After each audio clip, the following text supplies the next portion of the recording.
It's not like I can't just chop it off. And that sounded wild. Like edit it out. Not like chop it off. I Yeah, gotta be careful with my words. do what you do. Just watch my shoes. All right. See y'all good? I'm Well, wonderful. Okay. The tone seems kind of low, but you know what? That's okay. We're gonna amp it up a little bit. that's you over there vibing. Oh no, I'm cool. I'm just hoping that this connection stays good. I'm just a little anxious, but yeah, I'm cool. Well, if it doesn't, we know what to blame it on. The movie that we are about to review.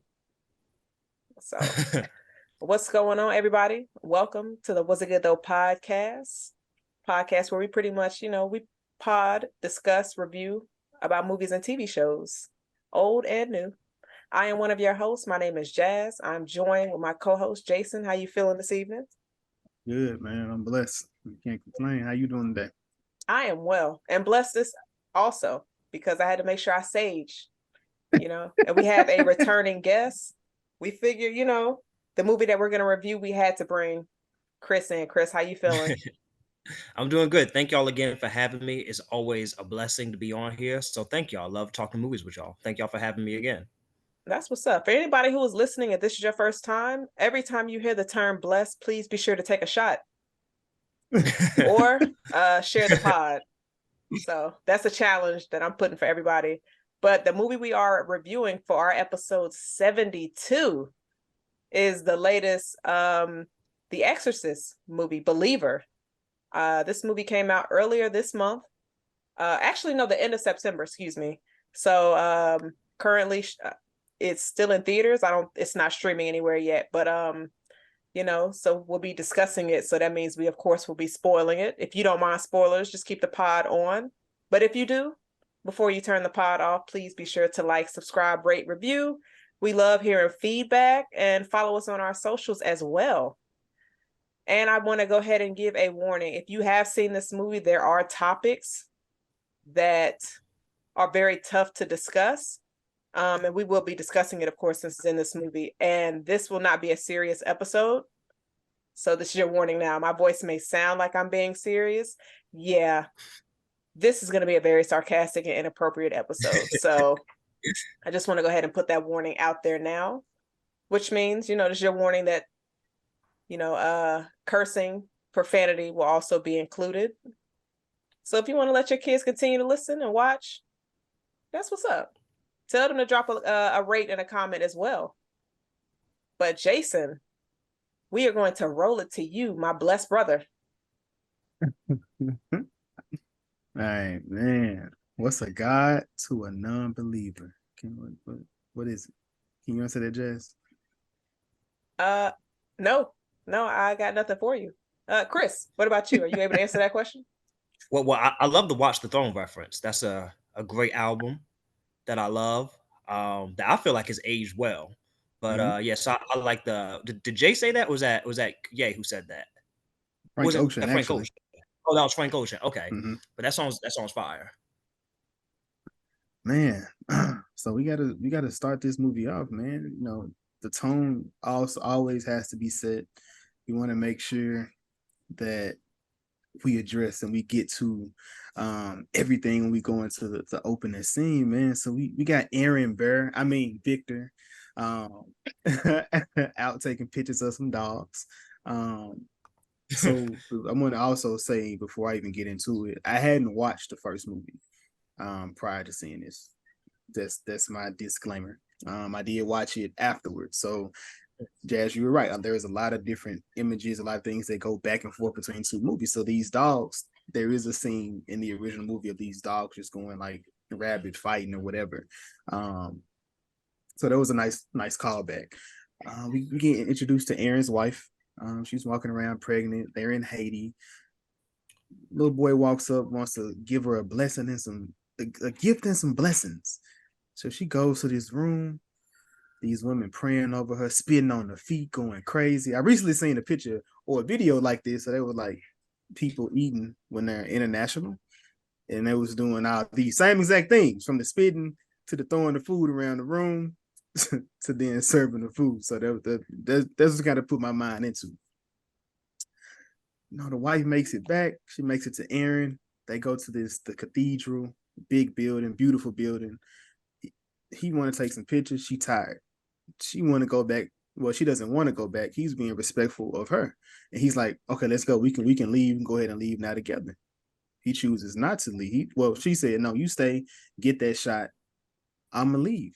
So at this point, they're separated, and then this is when the chaos ensues. Chaos ensues. It's an earthquake. Earthquake happens. The wife falls. Aaron is coming down the street and he sees the commotion of all the cars within the earthquake. And I'm just like, okay. I don't think I've seen him really do any acting outside of Hamilton. I believe I could be. Oh, there's another. He was in He was in the show. One Night in Miami. I didn't see that. Oh, it's on my okay. watch list. I haven't seen that. So I haven't seen him. So seeing him in this scene when he's just distraught, not distraught, scared, just seeing everything go on in front of him, but also trying to get to his wife and child, I can only imagine how it felt. So he sees the building that they're staying in collapsing. He makes it. He gets to his wife. They make it to the hospital. He gets hit with a hell of a choice. We only can protect you. We only can save your wife. We can only save your kid. And the next immediate scene, 13 years later, we see the kid in the house. And like, damn, fuck them, fuck the wife. It's instantly fuck the wife. So I said all that to say, based on what we got in that introduction scene, Chris, I'm gonna start with you. Did what did you think, and did the movie go the direction that you were thinking? Well, it didn't start the way that I thought it would. The trailer gave a lot away. So I had an idea of what I thought the film would be. Um, I didn't think. What you doing? Stop watching trailers. Oh, yeah. Well, it was kind of against my will. Like I felt like I think I was watching another maybe Talk to Me or I think another movie, and I think it just Mm. showed up in the theater. But yeah, the trailer gave a lot away. Like it showed the two girls, so I knew that they were going to be tethered together. I knew that it was going to be like in the hospital scene, so it just gave a lot away. So it was kind of anticlimactic because I figured that the wife wouldn't be in any of the movie because she wasn't in any of the trailer. But it was cool to see a focus on black people. And it was cool to see that it was like other cultures, are religious. Like I feel like with these possession movies, they almost usually are Catholic, and the next are just other denominations of Christianity. So it was cool to see like another culture, because Haiti. And again, I'm not super duper well versed, but I know they have the voodoo and the hoodoo. Very spiritual. They deal with a lot of, to my knowledge, dealing with a lot of the afterlife. So it was just cool just to see another culture, at least in the beginning. But the big thing when I was watching this, I was like, man, them blessings, them blessings didn't work because right after that, I mean, the earthquake, which it just actually just clicked in my head. I'm guessing they're referencing, and I feel like maybe I'm dumb for just realizing this, but the earthquake back in 2010, that it happened in real life. Okay, so I remember that's not. I that. don't think that's dumb. That's a nice Yeah, callback. no, didn't think of that. Yeah, Just I for didn't them realize to. that to like yeah, to like just now. So I'm guessing that's what they were referencing. It wasn't said specifically, but so I was just thinking that one, these blessings didn't work.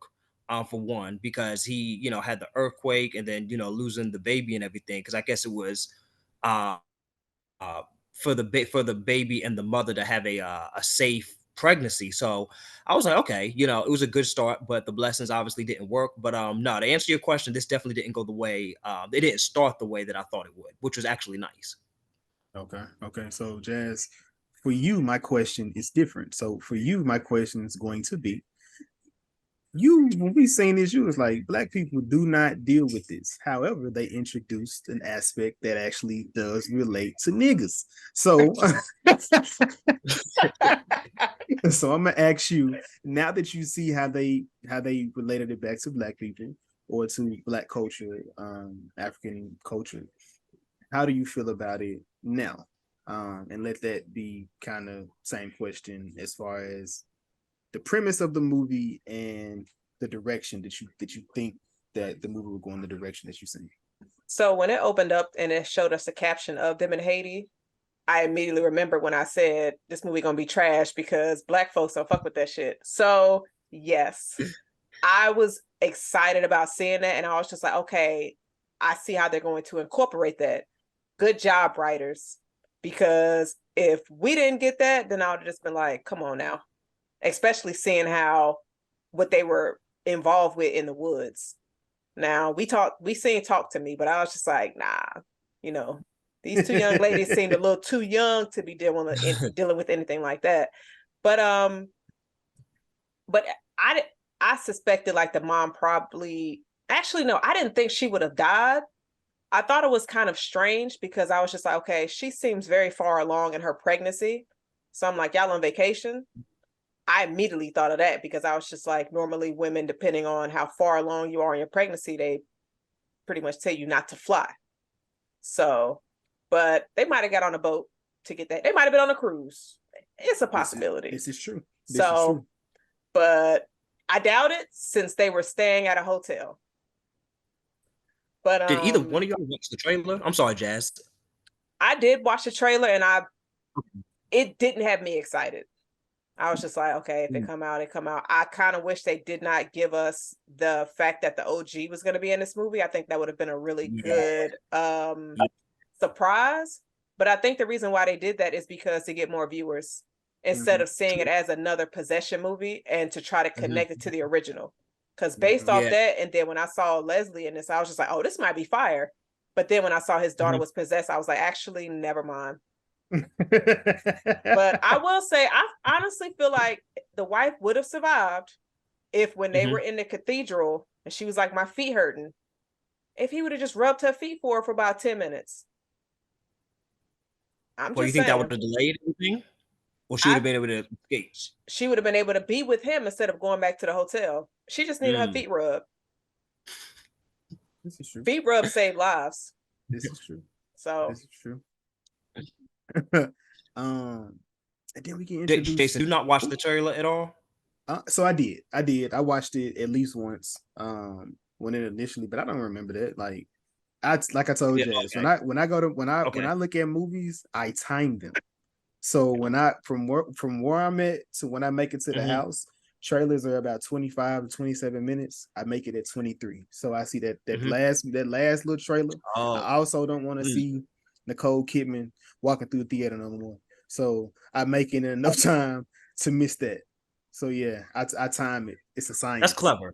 That's clever. Jason, sometimes I'm sorry to cut you off, Chris, but Jason, like, do your thing. No, you're fine. Things just feel good in a place like this. you keep missing that bar. I'm still mad that they didn't change it for the holiday season to put the Saw theme in the theaters. Like that would be dope. At least in my movies, that they don't have the Saw. You know, they changed it with the Jigsaw doll instead of her. I did, but then you think they're paying Nicole Kidman all that money? You mean to tell me you're gonna say, look, we're gonna give you a month off? That ain't her contract. Her contract is a full 3 years. Yeah, she's probably looking for that as well. You see me? You see me in AM? Okay. You see me walk in that silver ass outfit. But the next is we get introduced to the leads.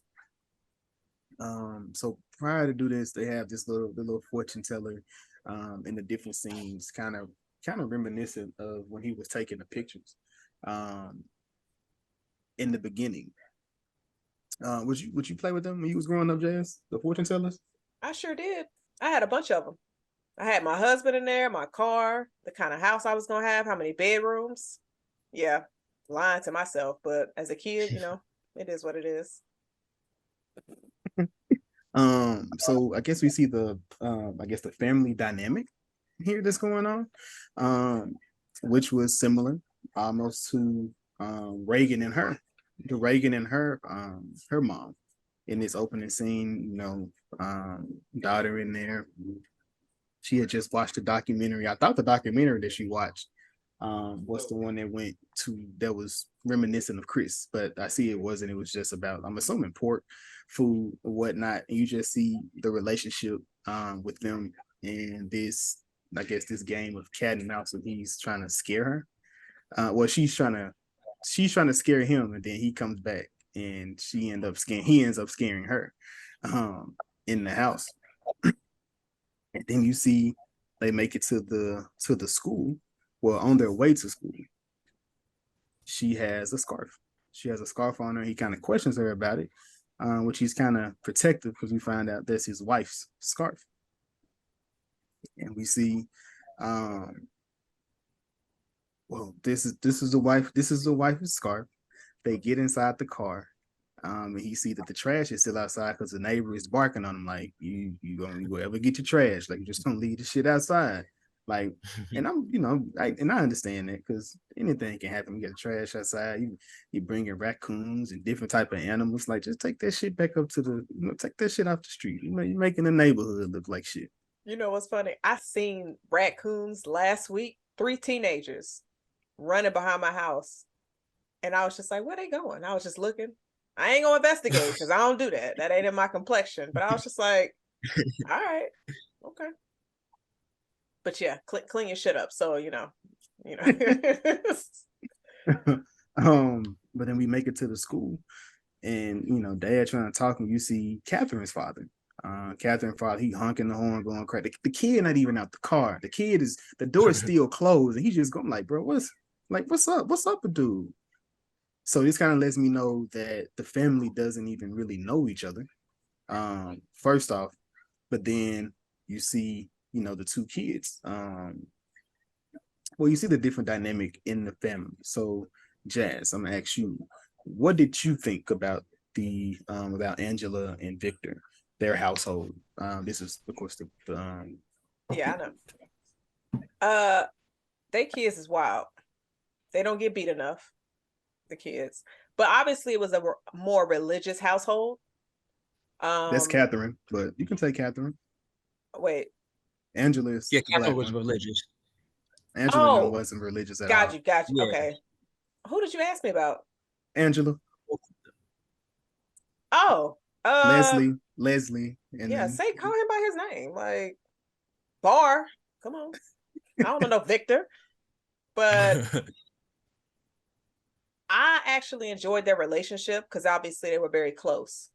Well, it seems like when she tried to bring up her mom, he kind of closed it off or didn't want to go too deep into that, which probably why he didn't know that she was going to go into the woods and try to speak to her.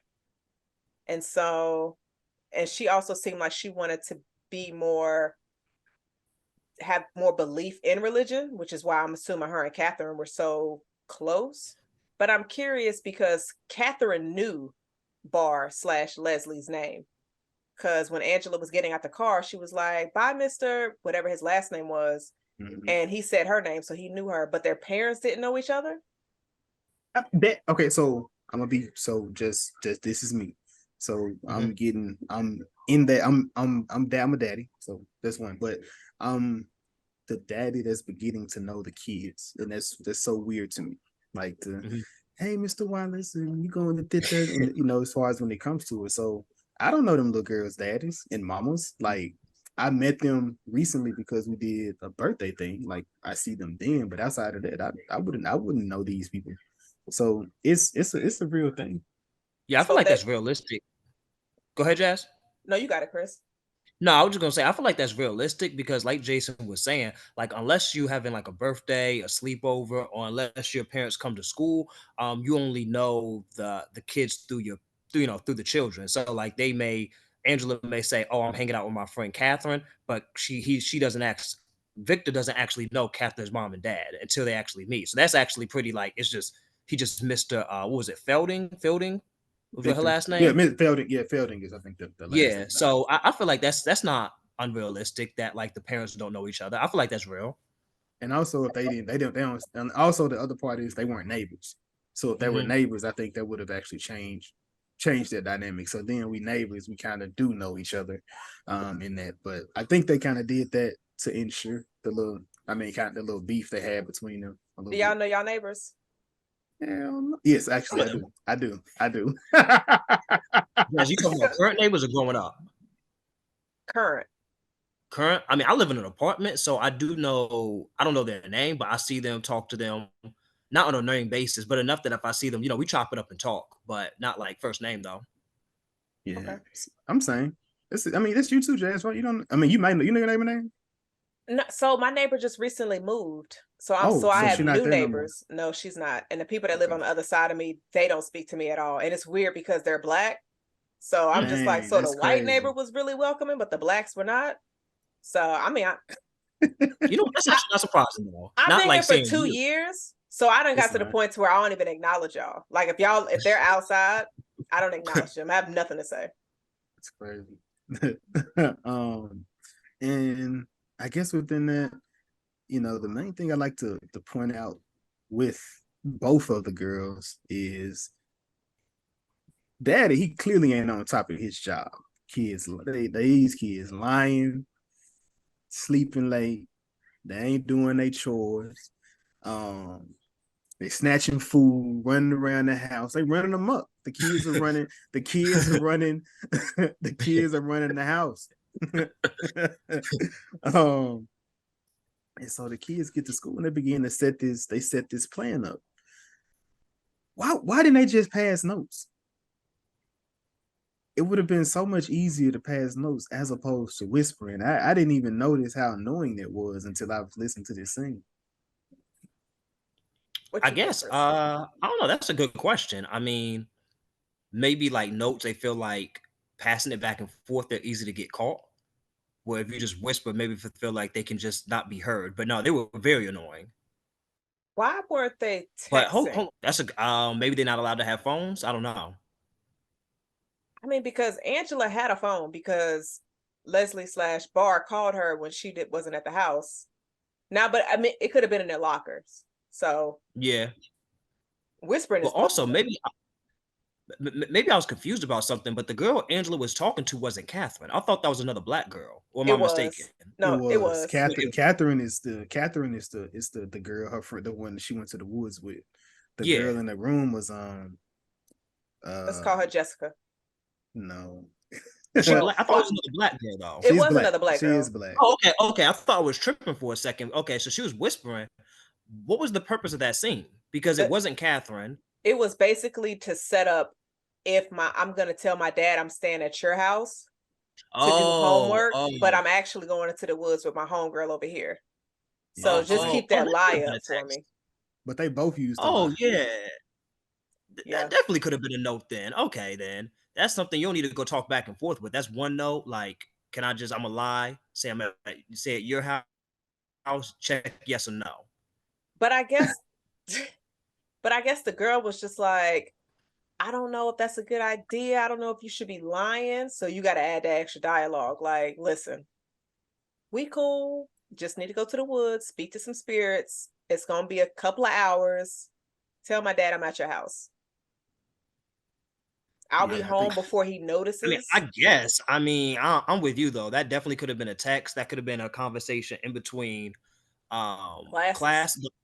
Only thing that I'm thinking of, like just from like a story standpoint, that maybe they don't want Angela to seem like this perfect angel. Sometimes in horror movies they have like the main girl never does anything wrong, she's perfect. I feel like movies have got away from that. Maybe that they can show that she's actual a normal girl that's talking in class. That's just I don't know if that makes sense. Like she's just normal, being it annoying, does. just a bit annoying kid. I might be reaching. I don't know. That's what I was thinking when I was watching it. That could be 100% a reach. I'm gonna agree with that reach. I'm not mad at that. I'm not mad at that. Like, cause I mean, it grounds it. Yeah.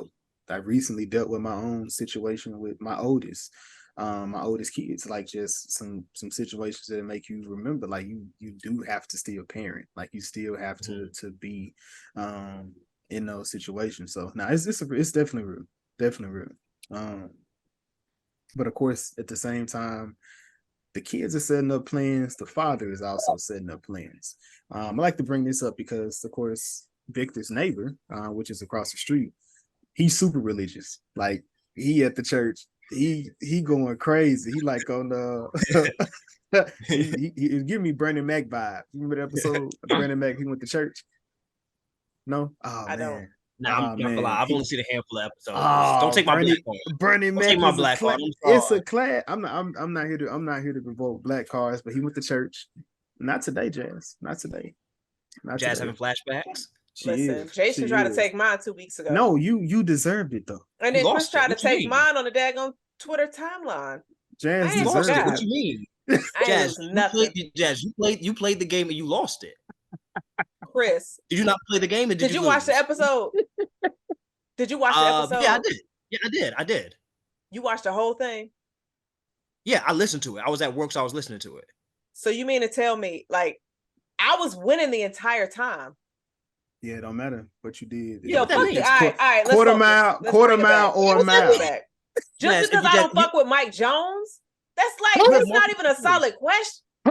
Oh man, listen. Jazz, I was on your side. I was on your side till Jason told me it was multiple choice. I was on your side. I was like, maybe it's been a long time Chris, ago, but multiple choice. Yes. Chris, Talk to me. I didn't even like Mike Jones when he dropped. Every time That's his on your music came on, I changed the channel. So I don't It was know. a hit. You It was know how all many on the hits? radio. You know another hit that I didn't like? Beautiful What's by that? Snoop Dogg and Pharrell. I hated Really? that song. Wow. I hated it. Really? I Wow. hated it. There's wow. another one. So when it came on, I changed the channel. Like, no. Oh, wow. So I I'm mean, not gonna Beautiful know is the actually a lyrics classic if song, though. I change. So let me put some more blessings on you. Let me throw some more blessings. Yeah, on you. you talking crazy. That is a In beautiful the name song. of the not you. Jazz, what were you listening to in 2003? What were you listening to?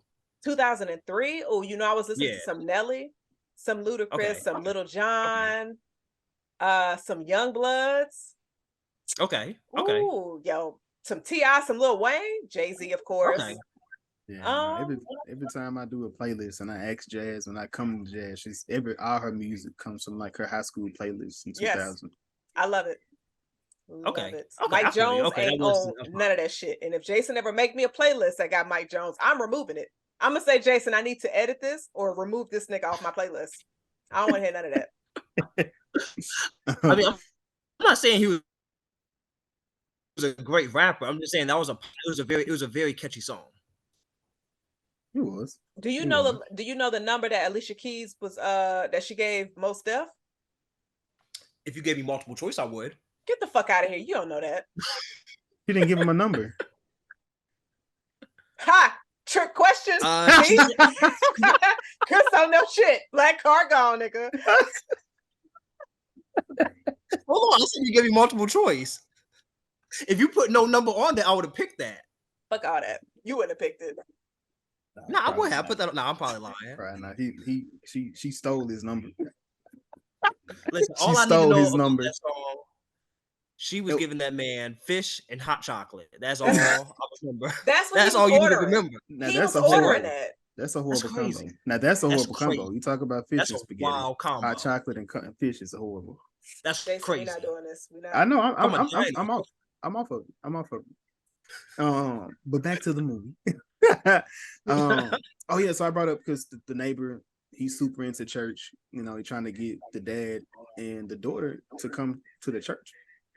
He's like, man, I'm cool on that. I don't like when people shouting in tongues, like freak me out, freak us out. Yeah, I'm good on that. So I was seeing if they were going to build upon this character later into the movie. And then we kind of get the plot of the movie. The girls leave school, they go into the woods, going to just a whole. It's just a normal day for them. They kicking it. They out here looking in. I feel say a tomb, but it wasn't a tomb. We're looking in holes. Did y'all take adventures like this with y'all friends? Like just go walk in random places? I did. Maybe within the neighborhood, but we would typically either on bikes or walking on foot, so we would only go so far. But within the neighborhood, we would definitely go on adventures. We did.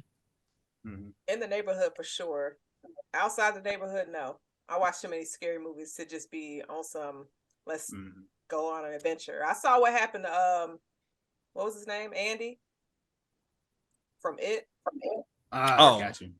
I'm like, what is she talking? Yeah, I know who you was talking about. It's okay. I was gonna drop the name too because Andy was also in Chucky. Yeah, ain't no Andy in it. Ain't no who. You talking about? I know who you're talking about. His name What was- ain't Andy though. Well, Andy was in Chucky, He Yeah, was. so but you talk about the oh my gosh, it's gonna tip my tongue, but I'll think of it later. But yeah, who got his arm cut off in the sewer, bit off? yes.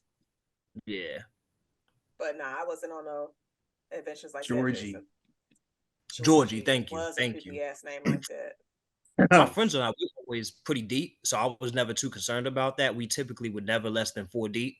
Okay. So we would go places. We had a lot. Neighborhood was next to the school, so it was a lot of kids in my neighborhood growing up. So I feel like it was actually relatively pretty safe because like it was never like going by yourself or just one other person. So we would be in the woods or something. That's good. Gotcha. So like I said, they go into the woods. Why didn't they just go to the house? They could have went to the backyard and did all this. They could have. I don't understand why they felt the need to be in the woods to do this. The spirits, it's not like they just like, oh, come through. This is where we at. They be all over. Maybe maybe they needed a certain scene, a certain setting that they couldn't get at the house. Maybe So that's what I thought, that maybe had to be kind of in the woods or something. That's what I was thinking. Chris is more. I'm gonna give Chris the possession token because he knows a little bit more about the possessions and things like that than I do. So I don't know. Like I said, I don't know if it was a certain energy that the trees was giving them that they just weren't getting at the trees by the house. I don't know. So you say Chris is closer to the devil. I got you. So that is not what he said. That is not what he said. That is not what he said. You see, Jason, you see how she do me? So, Chris, do you think they could have gotten the same vibe if it was like winter, snow on the ground, or did it have to be fall leaves? Nah, I don't think so. In all the possession movies I've seen, that it don't, you can do it wherever. That it don't got to be a certain setting or time of the year. So, these heifers didn't need to be in the woods. I don't think so. So sometimes, like when I'm watching movies like this, when there's like just plot holes, I feel like maybe this is the theatrical cut. Well, obviously it's the theatrical cut, but maybe I'm thinking that like with the full version, these things will be explained because I don't know why they went into the woods. My only thing is that maybe I think Catherine had a lot of brothers and sisters, so maybe she didn't have privacy to be in the house. And then maybe I don't know about y'all, but growing up, I couldn't just have people over the house. So maybe Angela couldn't come to her house either. So I don't know. Again, I'm kind of filling in the holes, but I was thinking that too. Why does it have to be in the woods? I mean, I guess if they want the privacy. That's what I was thinking. That maybe that's the only place they could have privacy. But why so deep in the woods? Right. Like let's be out here to where we can. No. Like they was in there. Like they had scoped out the space of like, okay, that's where we gonna speak to the spirits. Yeah. They had a door and everything out. And then it was like homeless people around. That was wild. Yeah. Man, kids do some reckless shit at times. You gotta kind of put them. Do you think it's best to avoid those kind of situations, to let your kids watch horror movies when they're young, so then they can just know what not to do? I don't think it matters. What you think, Jason? I don't have kids. What you think? That's a tough one, man. It's all about mindset and how impressionable the kid is. Like that's a big one. I just started introducing Shakara to horror movies, so we've been watching them. This like last year, I believe, was like the first time I actually was doing it. This year, like we're actually watching them. Like as long as I mean, mainly appropriate, but just just the stuff that you can see. Like we've seen Totally Killer, Scream, The Blackening, Slashers. We watched the Conjuring. I think we watched the Conjuring. As well, it's been quite a few. No, it's been quite a few that we don't watch, but it hasn't been nothing where it's like the nudity. The nudity is just like the main thing in the movie. But Jason, you read my mind. You read my mind, Jazz. That's all that movie was. Just tits and killing. No character development. One of the I can't tell you a single character's name outside of Jason. You said one of the weakest franchises. One of the weakest easy. Oh, easy. It's still classic, but it's definitely like it ain't top 10. It's not top Okay, so 20. let me. So since we are here, we want like Uh-huh. So I have a question for Chris. What's up? It's just been some stuff that me and Jasmine going over like the past few weeks. We're in our horror month, Fright Fest, whatever you want to call it. Yeah. So we just did Saw. We just did Saw X. I know you've seen that. Do you think Saw X would have been as impactful as the first Saw if that was the first movie? No, no, not even close. Saw was like unlike anything I had ever seen. That twist was just from a horror perspective was legendary. Like honestly, it doesn't Saw 1 is truly one of the best horror films of all time. And maybe because it's recency bias, but it just doesn't get that love, at least that I see. And I feel like torture porn has kind of got a bad rap, and Saw is a part of that. But I feel like a lot of people forget like how fire of a movie Saw 1 is. Like not even just like as a horror movie, just as like a movie. The acting, the twist, the story. If we like talk about like Scream One and Halloween and Nightmare on Elm Street being at that top, Saw is like definitely like I would say like a tier below. So this is my only retort to that. What's up? I'm not mad at that because Saw is still my favorite. I put Saw first, but I Hmm. have Saw X as two. Now, Hmm.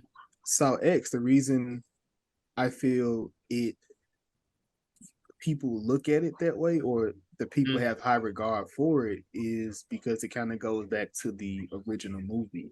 Like Hmm. if this was the first movie we was introduced to and there was no Saw 1, I Hmm. think this would have been impactful and I think the twist would have hit. Hmm. The only thing they would have done differently is they wouldn't have introduced you to the cop so soon. But you would have Hmm. gotten the Amanda, you would have gotten Amanda, like you would have known who she is, and they would have introduced her, and then she would have just got more of her Hmm. in part two. If Saw X was the original movie. So now I think because we know the formula, we know the Hmm. characters, we know how it ends, it kind of takes away from that. So when we're Hmm. watching it, it's kind of like, we know this is not gonna happen. So it's kind of like, Yeah. how can you wow us? But then also the trailer gave away so much of the story. But if that was your first time ever Hmm. seeing Saw, Hmm. I think it would have hit just as hard as that original movie. And I guess sometimes it's hard to compare. So like obviously Saw 1 came before Saw X. So like that it led to it. So it's sometimes hard to compare them because Mm-hmm. we wouldn't have Saw X without Saw 1. So it laid the groundwork. So it's like really it's hard to compare, and it's almost those sequels like it's almost the kind of behind the eight ball when being compared to like the first films. I think that's why so many people are quick to elevate like the first movie, Mm-hmm. which a lot of times they are better. But I don't know, there's some sequels that I feel like are comparable, so I feel where you coming from. But to be honest with you though, I feel like you could make an argument that maybe Saw 2 could have been more impactful than Saw 1. Because Saw 2 is very, very, very fire. That's a Um jazz. That's a jazz take. I'm not in that one. Saw 2 But is since fire. you talking about Saw 2, better movie. Uh-huh. Saw 2, Final Destination 2. Ooh, Jazz, Saw you 2. answer that. Saw 2. Definitely Saw Jazz, 2. what you got? I'm only going to go off of how I felt when I was watching it, and I gotta say Final Destination 2 because I Really? love the rewatch value of that because we just recently reviewed it. Like Yeah, I just actually looking I at it, listen. look at you supporting the pod. Appreciate Yeah, that. listen, I'm there every episode. Unless it's a movie that I'm like about to see and I haven't, I'm there. But as soon as I watch it, I'm gonna go back and listen. But I'm gonna say Final Destination 2, but that's very tough. That's very Mm-hmm. tough. That that is, I'm gonna be. I don't really love Final Destination as a franchise after two. Like for me, that franchise, like, because it becomes real. I Trash. know it's gonna. I ain't gonna say trash straight up because you know what you're coming in. It's for the entertainment. It's for like the crazy kills. But for me, Saw Final Destination 2 is like the last time it had a story that I cared about. I think the last one is a prequel, technically. No spoiler alert for people who've seen it, which I don't I was like, it's whatever. But Final Destination isn't one of my favorites. But I guess I would just say Saw 2 because that twist, like Jazz, you had spoken about it, that twist when he was in the safe house, like that was crazy to me. And then outside Final Destination 2 with the log scene, to me, the movie peaked there. And then after that, like that's a great peak. But after that, it's still, it's a cool movie, but it's not something that like I go crazy for. Saw When you say 2, I the feel like it's when you say the log, you mean the log in the car, or do you mean the log when the girl gets stuck in the car? Which log are we talking about? I think you're talking about the the intro. opening scene. Yeah, the Damn. intro. Damn. Okay. Okay. Yeah.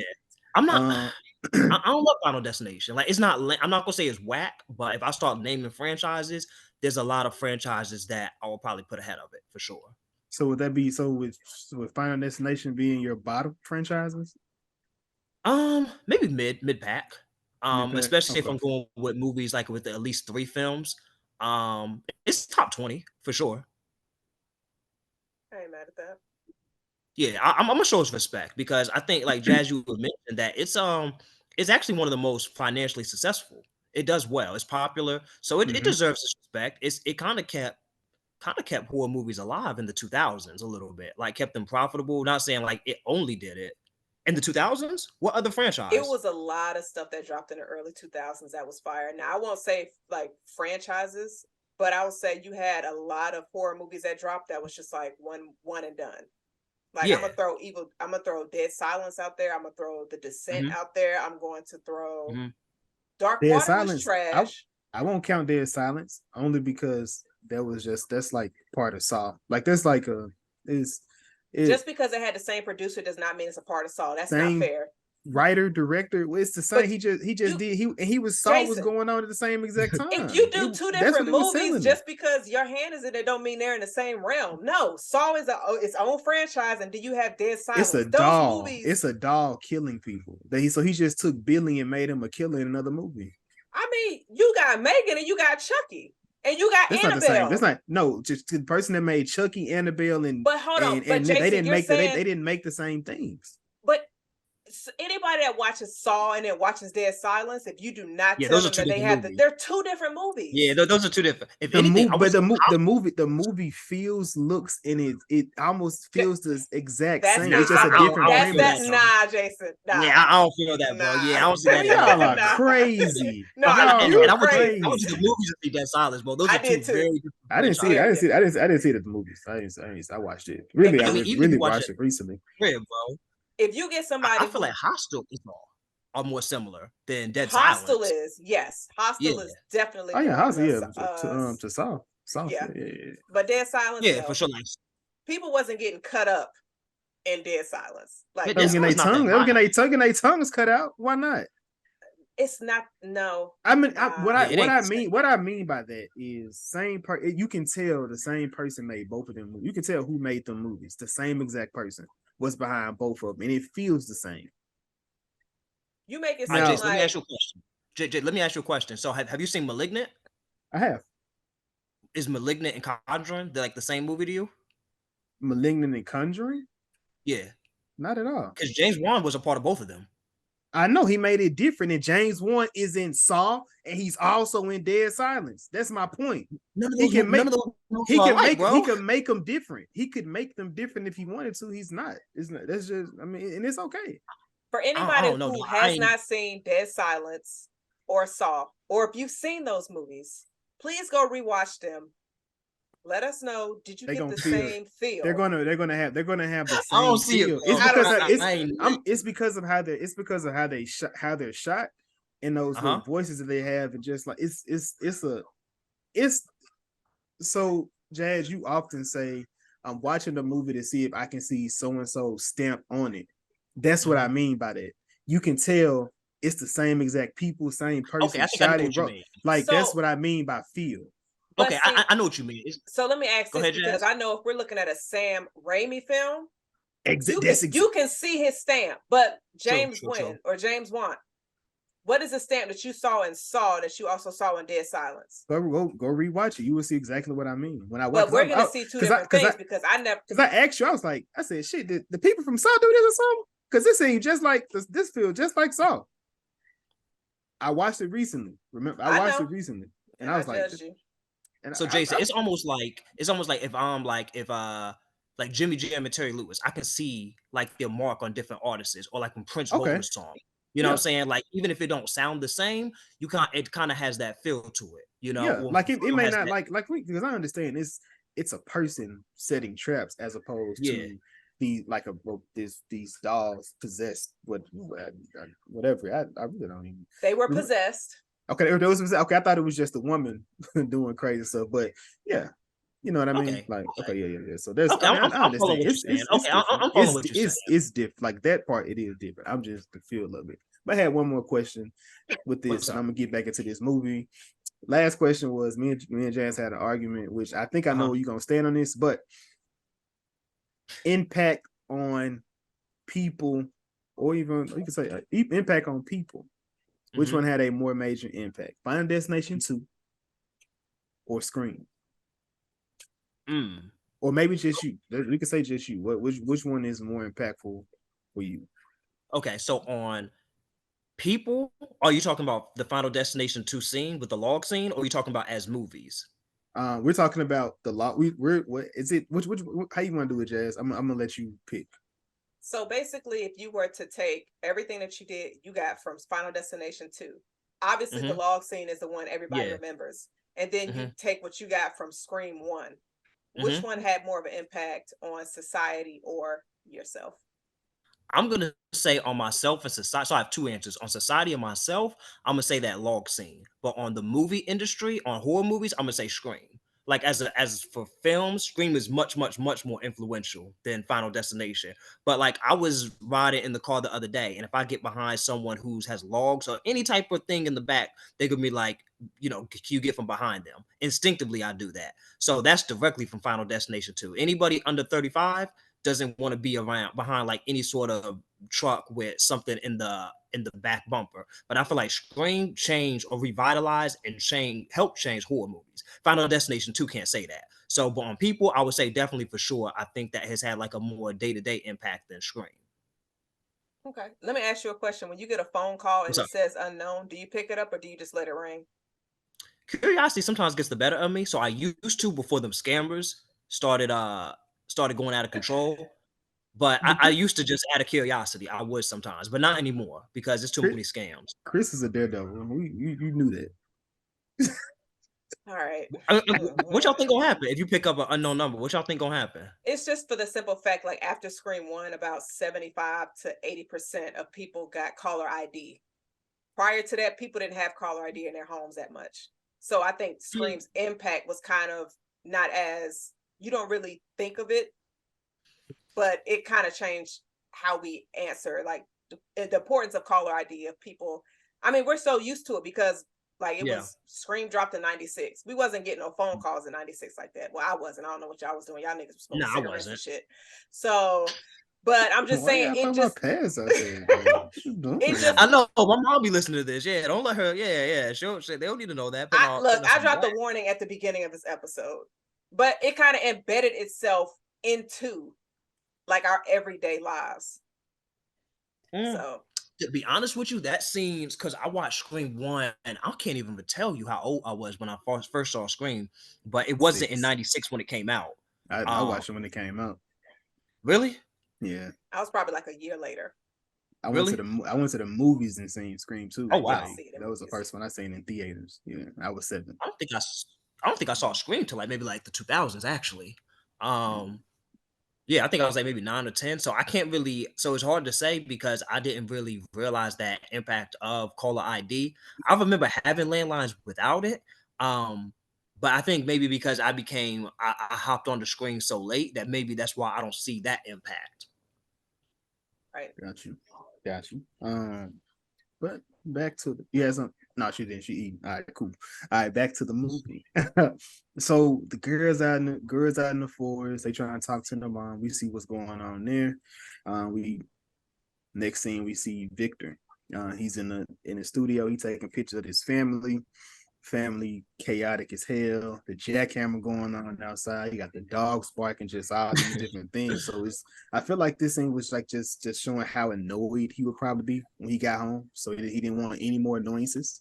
You know what I mean? Like you had that bad day. What you got? What you think? I have a question. When he had taken the pictures and he was reviewing the prints, and the prints were blurry except for that little demon boy that's probably going to grow up to be a shooter. What did that signify?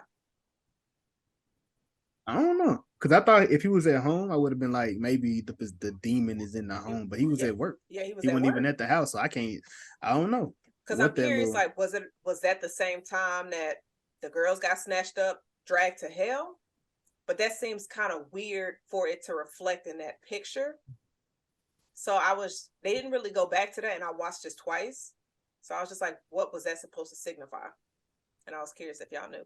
Chris, did you catch that at all? I'm not sure if it's supposed to signify anything, but like Jason, I rewatched the first Exorcist a couple months ago just to see if it stands up, and I think it does. It really, really stands up. You don't think so? You don't think it stands up? I remember they said that was one of the scariest movies ever, but then I think it came out in like the 60s and 70s, so it makes Yeah, sense. it came out like 73. 73, 72. Yeah. So I Yeah, mean, at the time, yeah. I I mean, get to it. be honest, I get it. yeah. I mean, personally, that was one of the first movies that scared me. I was a very young kid, and it scared me when she came down the stairs, like upside down spider. That scared the shit out of me. But I was really young. But I think it's held up well. But I want to say I also read the book too.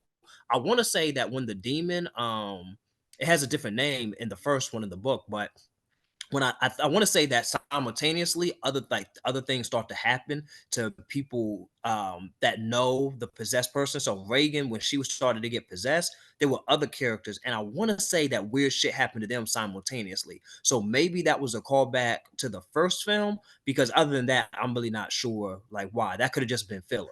um, but like I said, the dad, he I looking could at be his wrong. phone. I'm not. I'm not. I don't know. The nigga came back like, "Bah." I was like, damn, hold on, jump scare, nigga, calm down. um, so Pops leave. You know, he looking at time. I don't, cause I don't. He told her to come to the house. She didn't. He didn't tell her to come to his job, right? Right. Okay, so because I'm just making, so he looking at his watch. Maybe he just, he got just late looking at the time. He closed up laptop, go to the house. He see them damn trash cans still outside. He pull them in. He go in the house looking for her. She nowhere there. So now he gotta look around and see where she. Try to call her phone. She don't answer. They got air tags now, so maybe put that on the backpack. Just throwing that there for the parents. They got air tags now. Put it in the backpack. Charge it when they get to the crib. Put it back in the backpack next day. Just don't forget about it. I mean, them demons was kind of smart. They was taking their shoes off and stuff. So them demons definitely gonna be like, leave your bag here, bitch. Yeah, Hopefully they're yeah. not calling him a bitch, but They were doing some. They doing some shit. They look, doing Freddie some shit. would put bitch on somebody's skin really fast. Man, and it was Shauna. so this is when they try to reach out to Shauna. That's her name. I knew I had her name somewhere. They try to reach out to Shauna. Shauna was like, nah, they went to Catherine house. Instead, reach out to Catherine and people like, nah, she's supposed to be at Shauna house. Let me go back to Shauna. Hey, Shauna, what's going on? Well, see, what happened was, bitch, if y'all don't get this together, um, so this is when they go into the forest to begin to try to look for the kids. The two Catherine's parents go one direction. Angela dad go another direction. He goes into a little hole, and he tries to. I guess this is kind of what reminded me of the first movie, because he was like, the preacher was in Iraq, and he was like reaching inside of an empty hole. Like, I don't know why you're just reaching inside of a hole, but whatever, bro. Do you? So he reaches inside the hole. A snake pops out. He jumps back, and then he reaches in the water, and I guess he finds his daughter's shoe. Right. Into under the ground. But in the next scene, the parents, they have a little drama and they're talking to the cops. But Jazz, what do you think about how Aaron, which is Leslie, came at Catherine's parents about, do they know they kid? I mean, I feel like there was no way around asking that for them not to react the way that they did. Like, I don't know if you could have worded it differently. I feel like your point would have gotten across the same way, to be like, so what y'all daughter got my daughter into? Because she don't be dealing with spirits or anything like that. She's not a free spirit. And they just like, nah, like our daughter, she go to Sunday school every Sunday, like Bible study, all of that. And so it was funny because I was just like, oh, they was aggressive, or Catherine's dad was blowing horn at you earlier today. I kind of wish the parents knew each other instead of not having any kind of friendship. I think I would have preferred that more if they did know each other. Why? Because then it would have kind of it would have made the last scene more intense if they had a closer bond, which I would have appreciated more. But they didn't. It was more like, look, I'm trying to make sure my daughter good. I don't really, whatever you got going on is what you got going on. But I kind of feel like it would have had more of an impact if they did have that closer bond, like the parents. But they're frustrated, like your kids is missing, and the cop did her best to try to calm them down, but she was like, the good thing is they're together, and I'm like, yeah. So, and I guess the next scene, you have Shauna. She's reading her poem as they go, and we see the class. The kids are still missing. This is the next day, so we know for a fact they're missing another day. Police talking about the homeless people. Of course, Catherine's dad calling them bums. And then Victor, he goes to the homeless shelter and he begins speaking with the homeless people. Chris, what did you think about this scene and how he was digging and trying to turn every stone to try to find his daughter?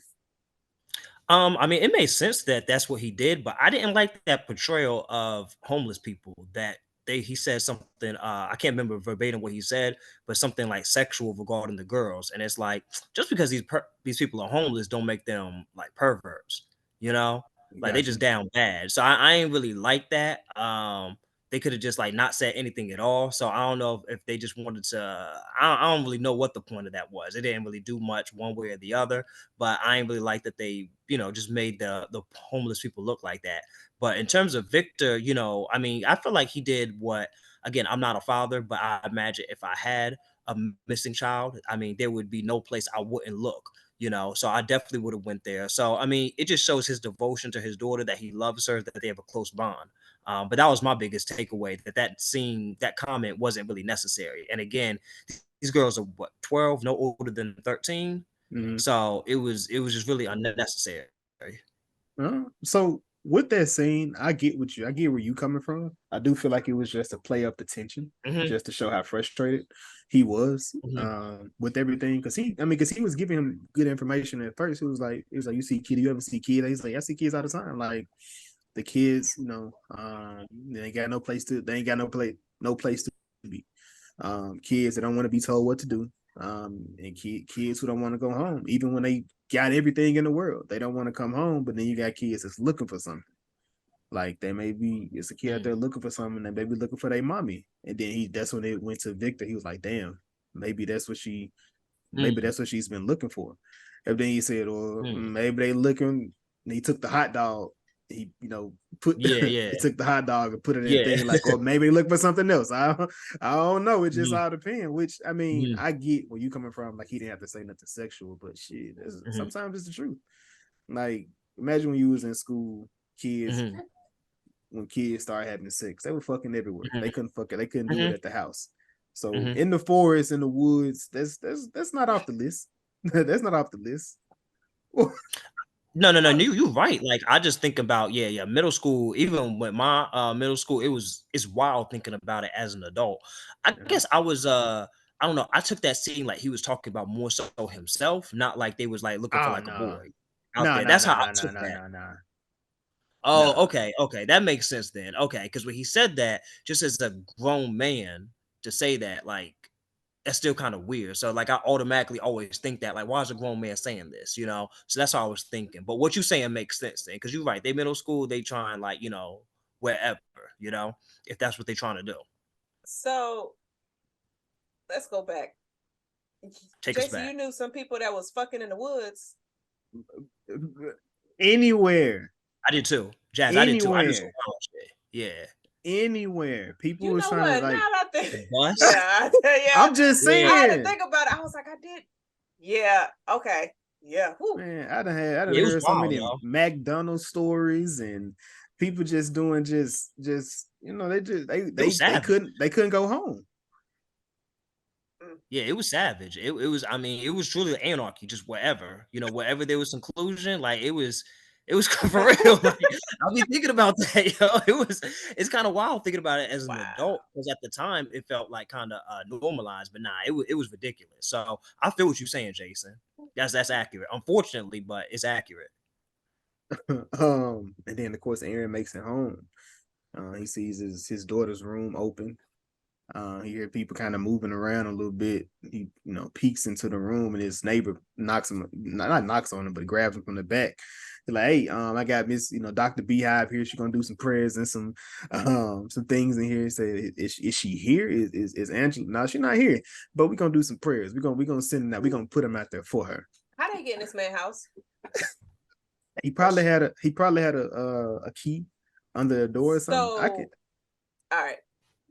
Because I know certain neighbors, depending on how close you are, they got an extra key just in case if you get locked out, or they know how to get into your house. With your knowledge. So you mean to tell me you didn't even let me know you was about to come up in my house with extra people in my kid's bedroom? Yeah, that is kind of crazy. I was like even saying it out loud, I'm like, that's kind of wild because I don't know what they're doing. They could be taking something. She might have had lunch money on her counter. They probably like, well, here go my fee. I gotta pay the Uber. Like, I get your intentions are good, but you should have let me know ahead of time because Victor might have been bringing a lady to the house to help comfort him. And y'all in his daughter room, like, with the sage. Like, yeah, I didn't even think about that. I ain't even gonna hold you. I was just so focused on the movie. I ain't think about why is this man in their house? Yeah, no. And like he didn't tell them. That's wild. That's crazy. That was my first thought. And they didn't bring no food for him. They brought eat the entire time. They brought prayers and blessings. Oh, that's gonna fill you up. Just lessons. Got you. All right. Jason, you be eating blessings and all that. That fill you up. All right. That nigga hungry. He's hungry, Jason. My spirit is filled. My spirit is full. And so neighbor leaves. He comes back and he kind of tells him, you got to kind of go. When my sister was sick or when things go on, sometimes you have to go outside of yourself. So I guess that's what the believer part of Exorcist is. The believer comes from, because Aaron isn't. But we find and he's not a believer. But we find the girls. We got this random ass scene, cowboy out. I know this little boy ain't here. Shit, this man was telling him to do on their phone. Yep. Goes into the barn. Obviously heard it. He's grabbing the things and hear somebody coughing. Bro, would have got the shooting up in that. Like, what? Should nobody be coughing from inside the barn? I would have been like, I found your girls, but I didn't know they was them. I got scared. They make it so they get the girls, they take them to the hospital. We find out, they've been missing for 3 days. Angela feels as if it's only been 2 hours since she's been missing. Chris, since you said the original you still look at it in a high regard today, does this hospital scene measure up to Reagan's hospital exam from that first movie when she was in the hospital? That's a good question. I guess it's different because Reagan was already possessed, like, and exhibiting weird behavior. So she was possessed and was staying at the house, and then she was taken to the hospital. So we already knew that something was up with them. With these girls, like, they're not even thinking of possession or anything psychiatric. They're thinking, have they been assaulted? Like, what has happened to them? So I guess it was 2 very different takes on it. I would probably say I like Reagan seeing better because at that point, like, it's still kind of like some debate on, okay, is this psychiatric? Is she faking it, or is this possession? So I would say I would like Reagan seeing better. So Jazz, for you, of course, since you are the woman on the show, how did you feel about, because you can see, I don't know if it's duality, but you can see the difference in 2 girls and how they're having to handle all these questions being intruded, their privacy, all these different things. They have to get pap smears at 12, 13 years old to make sure. So of course, Catherine, she has her mom. So she can walk her through, she can baby step her, she can introduce her, tell her all these different things. But Angela doesn't have this, so she looks like she's distraught the entire time. What did you think about that? Well, that scene there. So I will say, I think this whole entire hospital scene was probably the most authentic in this entire movie. And I say that just based off the girls, their experiences, and the doctors, and how the doctors was pretty much talking them through the examination, asking them those particular questions. And shout out to the Black doctor that was in this scene. I was like, okay, we need more Black doctors. But then also you see the father when they were about to do the examination, he was just like, all right, so I'm gonna go ahead and step out. And her mother was still there. So you kind of see that uncomfortableness from that dad, because it's just like, obviously he's happy that his daughter is back, but he also realizes what they're about to do. So he's like, okay, let me go ahead and give her space. Her mom is here. Because her mom got there before they did the examination, but she wasn't there for the questioning, correct? Because she was just like, why didn't y'all wait for me? Sis, we're not waiting for you. Like, we need to go ahead and get this information from them right now, because we don't know what happened. And the fact that both of the girls had the same story. And so all the tests came back negative, and it didn't prove that anything had happened to them outside of their feet. And so I thought this scene I was just like, oh shit, like this entire scene and exchange was very heavy. I shout out to them for this one. Like, yeah, I felt it like as a parent, like I dealt with the first cycle. So it's just like, do you know what you need? Like, you had that conversation. So I do appreciate the mothers who do step in, are there for that in that, having to deal with not deal with it, but who help guide a kid, their child through that. So then the kids begin to have these weird behaviors. So we're gonna start with Angela. Angela in the house fucking with the lights. Bitch, you do not pay these bills. What is wrong with you? Like, but I guess he gives her a pass because you just been missing for 3 days. So play with the lights all you want to. Chris, what did you think? I would have had to put a bell on her, because you popping up in the dark, too much releases, like, and he didn't even flinch. Now, I get it. You're a dad, and it's just you and the mom in the house. But you mean to tell me if you brushing your teeth and you was just, okay, my daughter is in her room, lights flicker off, flicker back on, and she's right beside you talking about, what did you say? You're not going to jump? You're not going to react? You're just going to be like, brushing my teeth. Let me finish. Like, oh, what you doing? Like, I kind of wish he would have been like, oh shit, like something, you know what I mean? It would have made sense for him to jump. But I feel like in that scene, and Jason, just to answer your question too, I feel like in that scene, like I agree that he was giving her a pass, and I don't think he had any reason to be scared. Like, he was at this point in time, like, they don't really know what's going on. He definitely not thinking the demonic possession. His daughter is just had a traumatic event, and she's just being kind of odd. I don't think he knows what to make of it. But yeah, I'm with you, Jason. I feel like he just was like giving his daughter a pass. She's wigging out, so he not trying to, like, he probably is trying to be real delicate with her. So I feel like he played it well. It would have been nice to see that him jumping, because even if somebody sneak up behind you, even if you're not scared of them, like, you just didn't expect it. Like, if somebody just come behind you right now, you're like, oh, so that would have been nice. But I feel like the viewer was, maybe that was a jump scene for us, but maybe it just didn't feel that way for Victor. So maybe that's my explanation. I also think because they do this all the time in the house, like they scare each other and stuff like that. I do feel like it kind of plays into that. But I've told my daughter to stop doing that shit to me. And I keep that thing on me. Stop playing. Like, don't be jumping out of no corners, run through the house, turn all the lights off, and then jump out. No, don't do that. Relax. Like, don't cut that shit out. Cut that shit out. You're right though, bro. I think you're right. They jumped. He probably got as used to her catching him off guard. So that probably is a nice little callback to the beginning and why he ain't jump. I ain't think about that. That's clever. But of course they wake up. Well, next morning he's playing with the breakers, trying to see what's going on. He gets shocked from touching The actual, I'm assuming that was the right one, but he gets shot.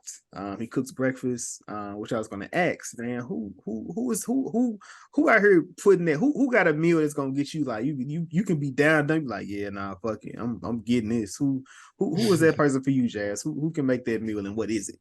Oh, I'm gonna say my dad for sure, and I'm gonna say it's two. Are we talking about breakfast meal? Meal. I don't care what meal it is. Oh shit. Oh, because my mom got some too. But since I said my dad first, I'm gonna go with my dad. We giving shout outs to the dads. So I'm gonna say my dad be making some bomb ass pancakes with some bacon and eggs, with some cheese, or some grits with some bacon and eggs. Some cheese grits. Should be fire. No sugar. Fuck all that. The shade, the shot. Why? Like there was no need for it. Did I shoot anything? Yes, you did. Yes, you did. You said fuck sugar. Like you literally said fuck sugar. Yeah. Like you might as well should have said fuck me. Oh, fuck you. Or me. Like fuck you, Jason. Like what's sugar? Jason, y'all both put sugar in your grits? I do. Yes, I do. Yes, I will eat them I will eat cheese grits as well, but I eat sugar. I eat sugar in my grits. Sugar is my preference. I think we already came to the realization like y'all both have peasant tongues, so it's okay. But this is 2 on 1. So we both got peasant tongues. But no, we don't. It's her. We don't. It's her. It is her. It's her. It is her. Sugar and grits is fire. But I ain't gonna hold you. Don't put no cheese in my grits. I don't do the cheese. I can do it. I recently had cheese grits and I was so disappointed. I was like, see, this is what I give a fucking around trying shit. I was so mad at that food. Stop eating. But I feel like if you use, it's fire. Have you had it? Putting sugar in my grits? Hell no. I don't. Y'all be speaking about stuff and y'all ain't never even try. It ain't chitlins. You already eat grits. I mean, you already eat grits, so why not try it a different way? Because if it ain't broke, don't break it. It's something new. Says the person that will not try fish and spaghetti.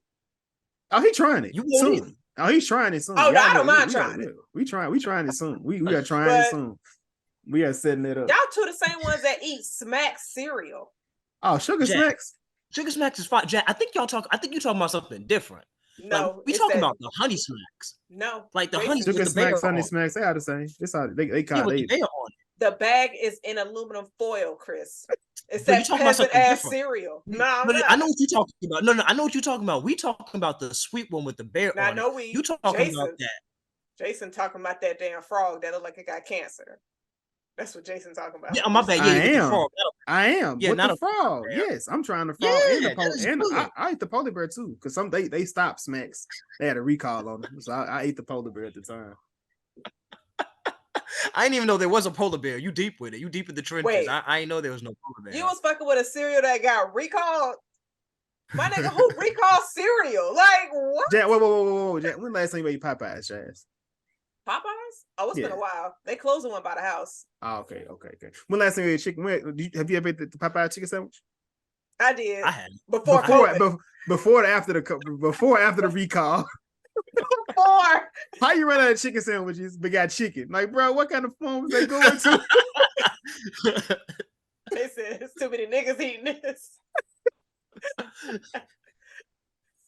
Chris, who is the person that's making the meal that's waking you up in the morning? And what is the meal? All right, so I'll keep it with the fathers. My dad growing up sometimes on Saturdays would make we had a waffle maker and he would make the waffles and sometimes put a little fruit in it. He does make very good grits too, but we put sugar in it because we some real niggas. So we ain't putting no cheese and shrimp in it. We ain't doing none of that. We having it the real way, the right way, with sugar in it. Your grits sound so mid. You said no cheese, no shrimp. No cheese. All you need is sugar. Sugar. That's all you need. Sugar, get it hot, maybe a little butter, and you good. Let the butter melt in there. You know, cheese and shrimp. That's disgusting. Y'all are. Let me chill. I'm about to get heated. Hey, no, none of that. It's not needed. It's not needed at all. I get a little passionate about my grits. My bad. Because people always be trying to play me. Every time I say I look sugar got your damn blood pressure up. Because my whole life. You think salt and pepper not increasing your blood pressure? I don't put that much in there. Salt definitely. So how you know you putting that much sugar in there? Chris seemed like he's extra heavy-handed with the sugar. Like, I mean, not OD, but enough that it's sweet for sure. Like you put a little, yeah, like it ain't no sprinkle. If you're gonna eat it, yeah, you gotta put like, yeah, get a little, put a little douse in there, put a little dose in there. I've got used I got used to it like when I was dating this girl. She started putting honey into it instead of sugar, so it was like a nice. It was a sweetener, but it was different. So it was, I mean, it was cool, like butter and honey, like it was cool. It wasn't as much as the other stuff, but yeah, that's me. That. But yeah, for me, but answer your question though, definitely my dad would use the waffle maker, make some waffles just to keep with the breakfast and the dad thing. That was it for me. What was it for you?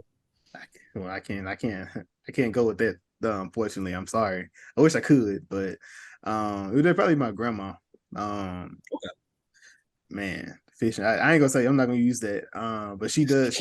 Everybody pick breakfast, so I'm gonna go breakfast as well. She does make a dope spaghetti. But like breakfast has always been the biggest part for me. So like anything she makes in the breakfast, like her sister taught me how to make pancakes, so I can make a bomb ass pancake. But like, man, the smoked sausages, pork chop with eggs, rice, biscuits, and egg. And I said eggs. I believe I said eggs. Hold on, rice in the morning. Rice in the morning, or for dinner. We even ate it for dinner, or the dinner. Yeah, either one. I ain't never had rice in the morning. I mean, I guess you can have it. Whoa! When do you eat rice? At lunch or dinner? Not a morning. Yeah, that ain't ain't. Wait! Rice isn't a morning thing. What are y'all? Hell no. Jason be on this podcast all the time, and just Jason, you eating rice in the morning? So Jason, rice in the morning? I ain't never had rice in the morning in my life. Have you ever ate rice with pork chops? Yes, at 7 p.m. I didn't know 7 a.m.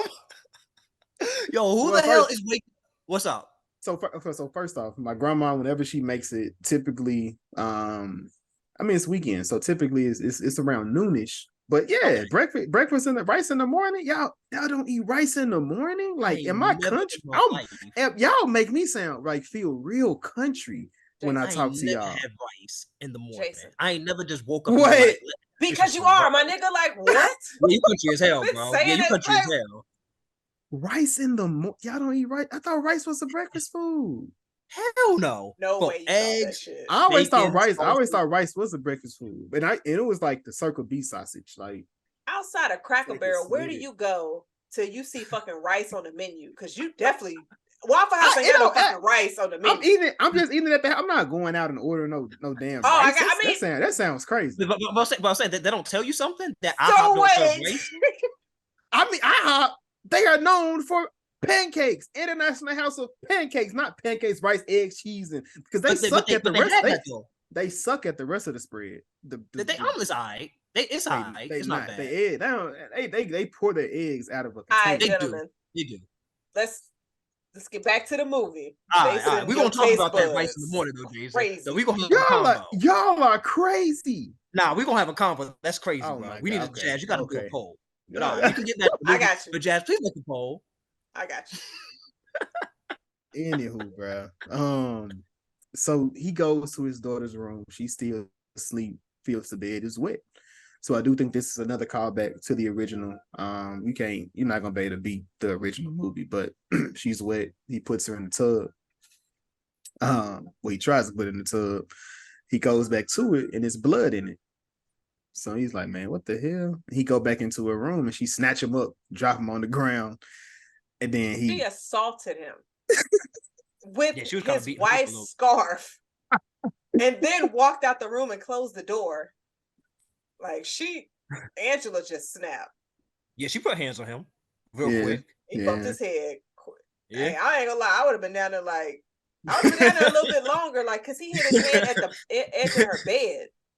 I'd have been like, damn, why you do that? I actually thought she was gonna beat him up more. Did y'all think she was gonna beat him up more? I did. Yeah. Because that was quick. She kind of put them hands on him and just like it was like, all right, that's something light, and walked away. It made me think about the first movie too, because with the priest grabbed out the bed, he just started beating her ass on the floor, and that's what it made me think about. Yeah, you didn't get that in this at all. The priest didn't. he was turning heads. but when she was walking out the room, she said something like, "Where is she?" Yeah. And I was curious, like, who was she talking about? Because I feel like at this moment it was the demon. Mm-hmm. And so I was just like, the who you voices talking was to? hard to hear in this movie for me for They some were reason. for me as well. Mm. Because I'm not gonna Jazz, lie, I was oh, go ahead. no, my bad. I thought you were done. My fault.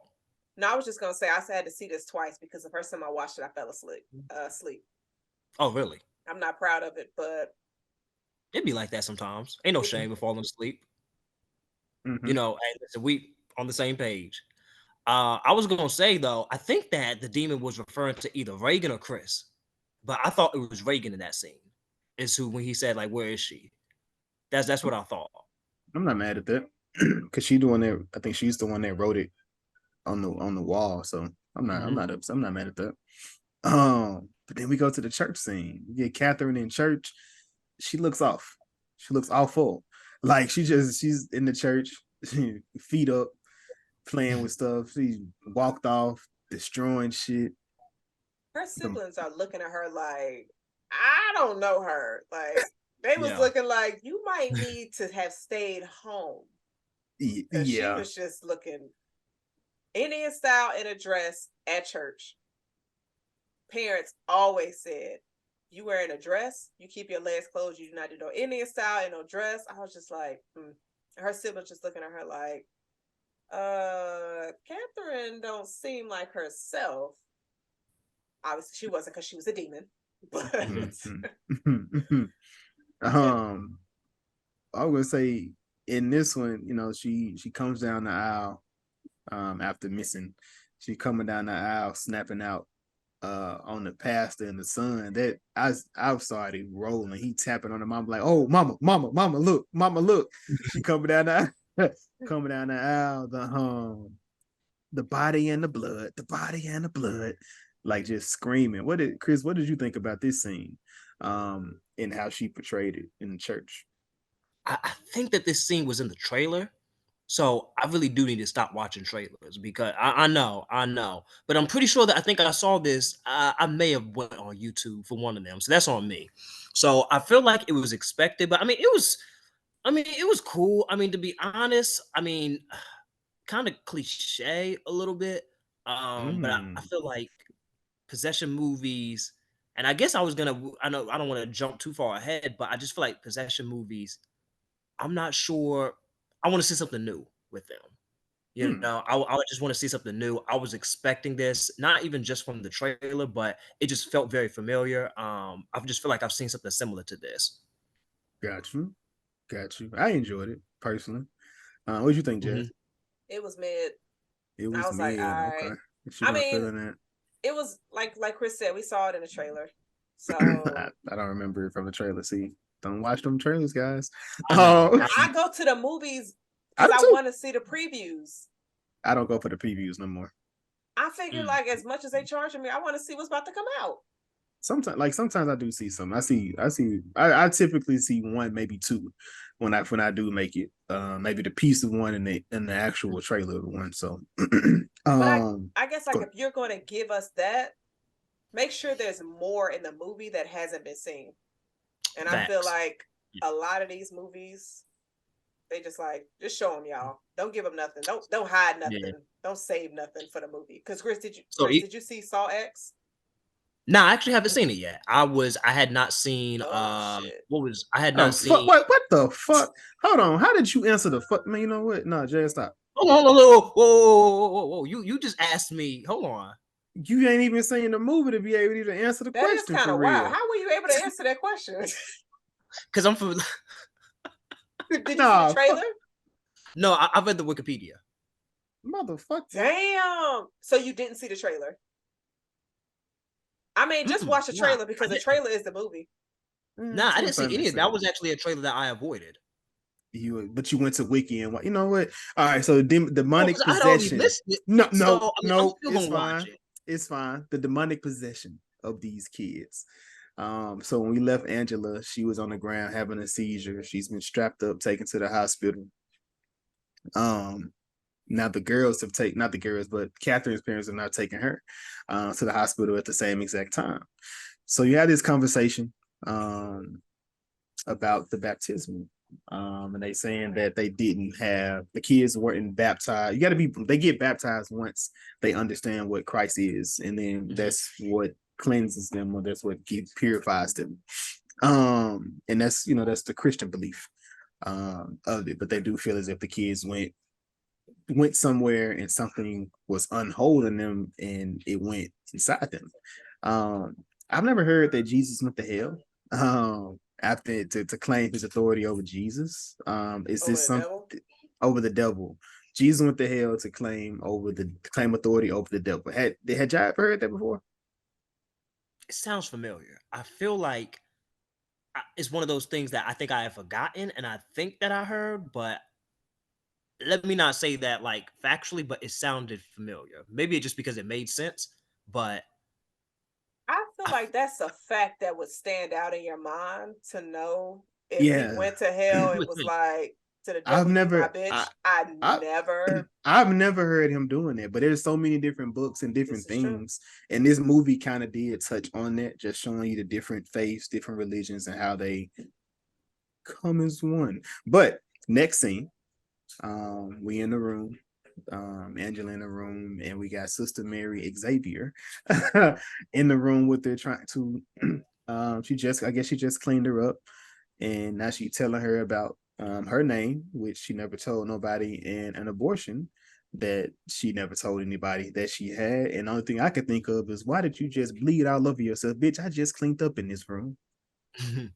Listen, I saw this scene. I was like, so you name dropping? And you out here telling my business? Like, these demons just be so petty. They messy. Demons are messy Yeah, because because like, they know just enough about you to they lie all the time, but they'll say like 15% truth. So they real messy. Cause you well, like you studied demon books or something like I've this. just seen a lot of these movies, and maybe that's why like I'm a little jaded because I've seen a lot. Some decent, some kind of run of the mill. So maybe I've seen just a little bit too many, but nah, demons can be they can be very very messy. Even in the first one, um, I feel like he was a little shady. The demon, I think his name was like Pazuzu or something like that with a we ain't P. gotta say no names because I gotta edit this, and I ain't trying to sage the whole time that I do my edits, so we ain't gotta drop no names. We're not I name feel you. dropping demons. All right, let's, I understand. That's like, damn, Chris. fair. That's fair. That's fair. And then we with the next scene, we finally get to the believer part. She asks, is Victor, the neighbor sees Victor and she pulls up on him. She asks him, hey, do you believe in God? He said, I don't believe in the question. And this is something I've had a personal struggle with myself with, something bad happens, people blame the devil. Something good, it got to be God. Mhm. And he kind of said he learned the Lord's Prayer and the Apostles' Creed, which you start doing all those, you go through all those things growing up, whether you stay with it, you do, or you stray from it. Everybody has different reasonings. Some people are, not jaded but hurt by church, and some people that's what makes them that's what makes them be them when they go to church. But of course, in his situation, these things have turned him away because whether he's looking for God or not, he had to watch his wife die. Now he's watching his daughter go through her situation. Jazz, what do you think about the neighbor's story? She tries to relate to him. You probably shouldn't have asked me this, but so she was like, I was gonna be a nun, fell in some dick, got pregnant, didn't keep the kid, and nobody knew about it until your daughter told me about it or reminded me of it last night. And so I was just like, when I first saw it, I was like, oh shit. It's always a neighbor that's close that used to be a nun, should be a nun, was gonna be a nun in these kind of situations just to help the main character find their faith. Normally, I'm not gonna lie, I kind of wish her character would have died because we needed more body to drop, and because this actress, like, y'all seen her and she was in Hereditary. So anytime I see her, I'm always suspicious of her anyway. But she plays her roles very well. But I was thinking like she was probably going to play a bigger role later, which she did. But I kind of wish she could have been like a sacrificial lamb in a way, to where the things that happened to her, for her not to become a nun, having the opportunity to, I guess, redeem herself to save these girls, which would have cost her life. But we ain't get that. So Jazz, how would you have wanted her to die? oh, she would have got fucked up, dragged on the wall or some shit. Okay, so she just wanted her just to get killed by the demon at some point. Yeah. Okay. Definitely after the priest. These movies here don't really have a high body count. Even in the original, it wasn't a lot of deaths when it came to it. But speaking of the original, next scene, we get our legacy act. So in the original, I do like I like Chris's character. I also like Reagan's character. How do y'all feel about the utilization of Chris in this story? Like bringing her into it. What y'all think about that? I was gonna actually ask Jazz, because since she has seen the trailer, if she was expecting to see Reagan, because that's who I was expecting, because in the trailer they actually show a picture of Reagan. So I was expecting her. I mean, I feel like there's this theme with horror films, to like you saw that with a Texas Chainsaw Massacre, bringing in Sally. Halloween, I'm cool with having Laurie Strode, but just like linking, like bringing back the legacy characters. I mean, I'd have been good if we didn't. Actually, I would have been okay if we didn't have her. Actually, like we didn't necessarily, especially without Reagan. I would have been, and the reason for why her and Reagan were beefing, I would have actually been okay without it. Like I'm not mad that we saw her, but it would have been okay if this was just a totally just different film that wasn't linked to the first one, or if it was linked, it was only linked to name alone. So I didn't really feel like we needed it per se. Gotcha. Yes. Yes, I agree with everything Chris just said. I just don't. She wasn't used enough to help the storyline at all whatsoever. And a lot of these movies actually do that. And I was going to pretty much ask y'all, do you feel like a lot of these franchises that kind of branch off from the original storyline to create their own, and when they bring back the original characters, do you feel like that kind of is hazardous to the new storyline, or do you feel like it brings a positive boost to it? Let me get your opinion first, Chris. And then just to give you some examples, we saw it in Scream 5. We saw it in, was it Jurassic World, the latest Jurassic Park movie? Oh yeah. And then you see it here, to where it's just like, if you just remove the original characters, the OGs, it's kind of like the storyline it floats, it stands on its own, I guess, in my opinion. But Chris, what you think? Well, I think it's like what you said. I think earlier, I mean, I think it gives it a positive financial boost. That's saying that, okay, we have this new Exorcist movie and we're bringing in old characters just to get that excitement. So, from a financial perspective, like, I guess I can see it, but I would like to see these movies try to just to live on their own, like, just sink or swim. Like, don't try to, felt a little bit forced. Having the legacy characters, I think it was Jurassic World. I can't remember, those also felt kind of forced. It doesn't necessarily move the plot forward. So this is supposedly going to be a trilogy. If that happens, I'm not sure. But so maybe that Reagan and Chris will have, say what? It's happening. It is. Oh, it's already greenlit. I was trying to look up the numbers for it, but I couldn't really. It didn't really show too much. Because I only see I see how well they did, but I don't know compared to what it was actually going against. You know how well it did. So it did well in theaters. I can't say it. It did 27 million. The first. I mean, how much you think they spent on this? Just ballpark. What you think? I like 15 million. I would say. Yeah, they didn't spend too much on this movie. Yeah. I'm looking at it now. It made 90 million actually on a $30 million budget. See, With marketing, I mean, I feel like Scream made what, like 140 million, something like that. I I don't do could be pocket wrong. watching. I don't do Mark, but now you get now. Once you remember this at the same exact time, Scream was able to market their movie. This movie wasn't marketed. Mhm. That's true. Like a lot of the True. anything that happened like after Scream, actually, Scream was probably like the last of those Mhm. movies that actually got marketed the way it probably should have been. Everything Mhm. after that, you got a trailer. True. You better hope motherfuckers catch it. You better hope people That's catch it. That's true because even with this summer of movies, we talked about how many movies came out. A lot of these movies didn't make their expectations. Now, some of that was with just a lot of competition, but I think a lot of that was just with the limits in marketing. But I think the one thing that could be holding it back is this movie isn't getting the best reviews. So I don't know how much excitement there would be for a trilogy. But I would actually like to see a trilogy. Actually, just to see like Mhm. what is like the like where's this story going. But to Jazz's point, like if Chris has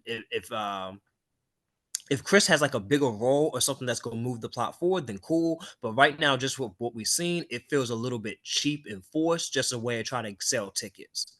So I'm not a huge fan. There. I mean, it's been done horribly. You have like what's that movie? Oh, Texas Chainsaw Massacre. That's the one you mentioned. Yeah. They Mhm. brought the legacy act in there. She had to fight with a little chainsaw fight. Got her ass beat down. Wait, was she really in the previous movie? She was in the She's first in the one. first one. She That's was in the Sally. original, Yep. Really? the one Because that Yep. stayed like, alive in the back of the truck. I Yeah, that mean, was her. shit, me and being Leatherface was looking at her like, bitch, I don't know you. Like, Yep. That was, you just couldn't recognize her because it was like from 50 years prior. But nah, that was Sally Hardesty. I think you pronounce her last okay, name. Hit Yeah. her with that Thanos, bitch. Who are you? that's what it. Yeah. Yeah. As he should But have. you, It's been but 50 you, years. but then you have people that can do it well. So you have Ghostbusters. I think Ghostbusters they Mm, integrated their story pretty well okay. with the legacy acts. I mean I don't have a problem. I don't hate Scream 5 like Jazz do. So I think they did it well as far as the introduction. I feel like this story borrowed that storyline in how they introduced brought Reagan back into this Mhm. as well. Um, but of course, Chris takes her back. So Victor takes Chris back to the hospital, sees his daughter. He was like, "Well, she know me." Of course, the bit she got a. If you look at Jazz screen, she etched Reagan into the side of her hospital room. And he said, "Now where's the other girl?" Goes to her house. Going to the house, you see the daddy on the floor, the So mom and the kids on the floor. What you got, Jazz? why is everybody able to walk in other people's houses without them knowing? Does everybody have a key to everybody's house? Because this is the second time that we're seeing somebody walk Yeah, into somebody else's house just walking freely. Like yeah, that's what a is good question. what is going on? I think the door. I think that they just left the door open. They probably was trying to run. Cause to be honest, I probably leave my daughter in the house if she doing all that. She would have been outside. Why am I leaving my house? She would have been in that damn doghouse figuring it out. I'm like, okay, so your daughter is possessed, but you got your door unlocked? That don't even make no sense. I mean, honestly, it can't whatever can come in can't be worse than what's already in there at that More point. demons. She might be trying to invite other possessed friends over. Or her other friend already at the hospital, possessed. And they over there True, true, talking shit to everybody, reading and laughing at them. Nah. true. That's true. But now I'm with you. They are just a lot of like walking in the house. I have heard that in small towns that back in the day and other times that people didn't leave their doors unlocked, but this is 2023. So if this movie was set in like 1993 or even 2003, even though I feel like that's a reach, but definitely in like the 20th century, then I feel like you could, get me with like just leaving doors unlocked. But in 2023, which I'm assuming this film is set in, yeah, I'm not really buying people just leaving their doors unlocked on purpose. Yeah, it's definitely a small town thing. I've witnessed it. I see go to people house like, yeah, you motherfuckers just think people break in houses no more. Like they just don't do this. So, okay. Um, but of course, Chris goes into the house. She's speaking with this demonic Catherine in the room. Now in the original movie, this scene was a lot more graphic. The original was a lot more graphic because she was stabbing herself in her private areas with the crucifix. But this girl here, she takes the crucifix to Chris's eyes. How did you? How do y'all think about how they treated this legacy act? A lot of people was pissed off about this. I do think this is where a lot of people checked out in the movie. But how did y'all feel about the legacy act getting stabbed? Because Jazz would probably throw a fit if they did this to Sydney in one of those Scream movies. What you think, Jazz? It caught me off guard. I wasn't expecting it. I was like, so wait, you got picked up 3 hours ago from your bomb ass house, successful career, to go help this family who you do not know. You go try to talk to the demon, and she just takes out both your eyes. Like, how she woke up was not how she went to sleep. Like, yo, it was like a crazy turn of events. She wasn't in the scenes that long. It was just very fast. And I think it's because when you bring a legacy act like this, there should be a level of respect. And I can see how somebody can get pissed off at there was no respect in this. Because you lost your eyes with the crucifix. And it was just so fast. And I'm just like, yeah, but it just caught me off guard. I wasn't expecting that. I wasn't expecting anything bad to happen to her. I was just like, first off, why are you trying to have like a calm conversation with a demon that's in a child? You've been through this. You've seen this before. Has she? Because remember, she wasn't there for the Exorcist. She was there for the possession, not the Exorcist. You're right. Like she saw her daughter doing some weird shit. But she wasn't in the, but she didn't go back. Like when she got to this level, she knew not to go back in the goddamn room. She knew not to be up there. Well, we think that. We know that. Because then I'm not gonna lie, when like she was just like, leave her. And then the girl got in the corner, and then you can obviously tell the demon was fucking with her. It's like, oh, let me let her think I'm back to normal. And then she helped her up. Nah. I would have called everybody else. I'd have been like, who? Yo, I think the demon might be out of her.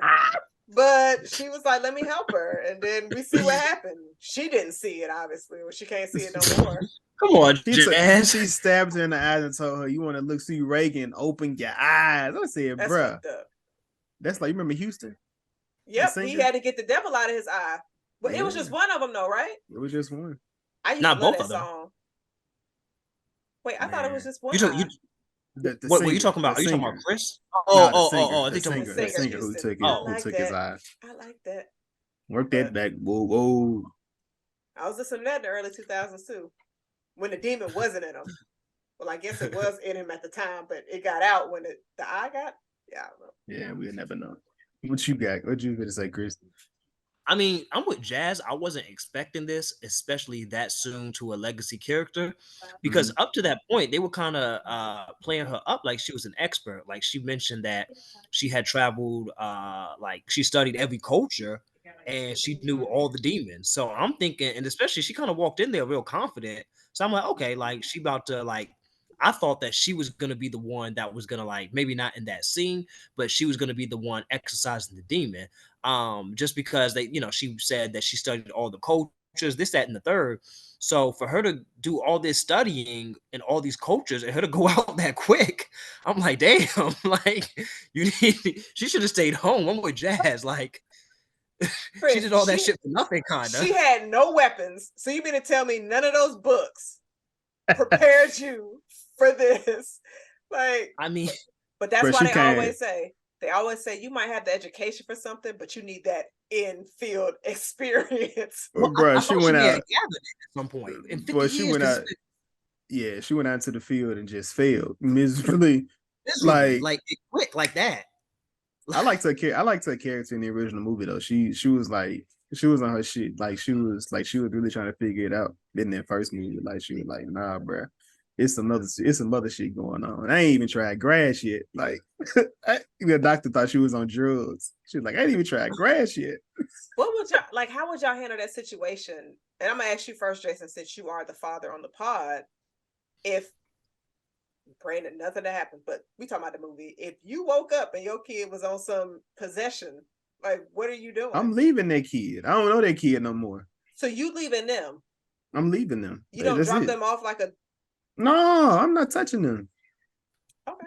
So you just gonna just get rid of the house? We done. Gator, yeah, whole everything is done. We out of it. Might even burn it down. Oh, okay. Okay. Well, I never thought about killing their kids. You trying to... Because no. All right. So, Chris, what about you? I know a lot of elders of the church. We going straight to them. We gonna get some praying grandmothers, and honestly, so I want to see different takes on the possession. Like, let's see, have like some like a black church, some praying grandmothers, or like, some just a different take on it, not just the Catholic route, because that's what I would do. I'm going straight to the church. If she's starting to act like that, yeah, we going to somebody's church. We get someone's pastor.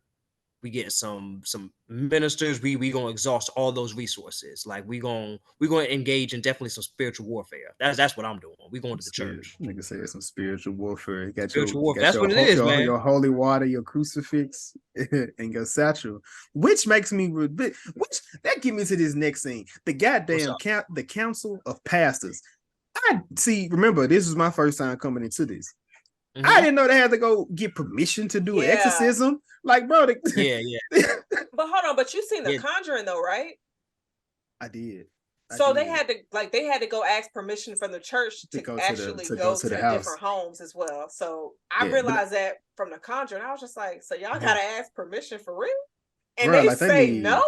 Bro, like that's wild they said no. Bro, that's wild. Crazy. Yeah, that is I'm crazy. Thinking like, bro, a whole council, they like, nah, you gotta let her die. Like, go get some psychiatric help. What? But then for certain people that's trouble, they're moving them from one church to the next. Oh, that's too. All right, but yeah, so you gotta ask for permission, but you gotta have all of this proof and evidence. Mm-hmm. And did you see the table move across the room? Did they speak another language they never spoke before? Yeah. Like, what? Mm-hmm.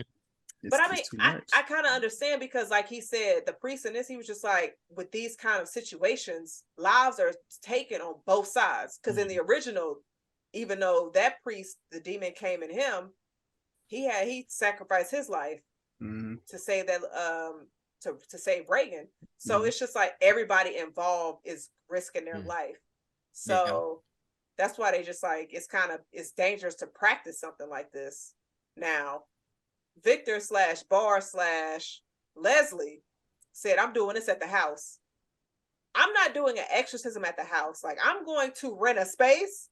So whatever we get out of this kid is in that space. Sorry to whoever has to come clean this up, but I'm not doing an exorcism in my house. Like, nah. Hold on, since we at the exorcism scene, are we talking about the final exorcism scene? Because I have a question about not the scene. I was just saying, like, hypothetically, when they got there, I was just like, why y'all doing this at the house? Okay, we get to that, because I got a question about that logistically. But one thing I was gonna ask y'all, have y'all seen The Exorcism of Emily Rose? Y'all seen that? I haven't. I don't really watch. I'm not gonna lie to you. I don't watch possession movies. I'm not the most spiritual, but I am spiritual enough to not be watching them type of movies. So you don't watch them at night? So, since I began watching them, I do watch them at night. But it's not, a lot of them I missed because it's just not, that's not my thing. Like, I don't watch them. Like, The Conjuring, I recently seen The Conjuring, but I watch it at night. I'm not no pussy. I just don't watch them movies. You know, that term doesn't Conjuring is a little different though. Women aren't really offended by being called that because we have it. So I just be like, oh, so if somebody called me, I just be like, whatever.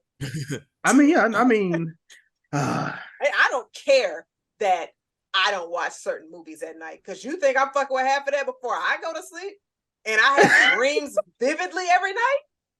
Fuck no. Like, when I got finished with the damn the fall of the House of the Usher, the motherfuckers was in my dreams for 3 days. Word? Yeah. Listen. Right. Oh shit. Not saying it was anything like violent dreams, but it was just like, oh, all right. Because it was some violent episodes, so it could have been very violent episode. It could have, but yeah. I gotta be careful what I watch. Some I stuff feel like that. slashers, I can go to Yeah. sleep to a slasher. That's fine. But like possessions, anybody that wants to visit your dreams, like it Yeah. or Freddy, Mm. no, I don't fuck with them before I go to bed. Because for me, those movies don't bother me. Like they don't, and I'm spiritual. It just doesn't like I don't have dreams. For me, I would say stuff like just for example, like the Dharma TV show, like something that's actually happened, or like true crime, that would actually fuck with me way more than Like, demonic I possession think shit. you say abduction kind of mess with you. Yeah, abduction, home invasion, people going missing. Well, abduction, people going missing, like those sort of things. Like anything that's true crime. Like, have y'all seen the movie Megan is Missing? Mm-mm. That's probably one of the very disturbing movie, but it's probably one of the genuinely scariest movies, and you could probably even say it's not even really like a horror. But the what it's about is in the title, but it's just those kind of movies bother me way more. Like Possession, not I don't know, it just don't impact me. Like a lot of people say that they don't want that on that spirit, but for me, it's never like it's just never impacted me. That's why I can watch these. But honestly, Jason, if you've seen The Exorcist, outside of this movie that I've seen called The Cleansing Hour, that I think is on Tubi, maybe you've probably seen them all. And there's this other movie that I recommend called The Medium. Those are the only three movies that you really need to see, and maybe the Last Exorcism. Those are really the only movies you need to see, in my opinion. Okay.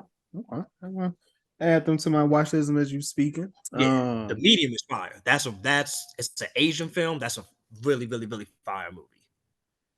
Okay. Okay. Um. So you got this, and we have this. This is just a beautiful, amazing montage of Chris saying how the power is in the people. It's not the church or the religion, but it's the people and the community, and how you gotta. I didn't like this scene, but Yeah, it was uh, mid.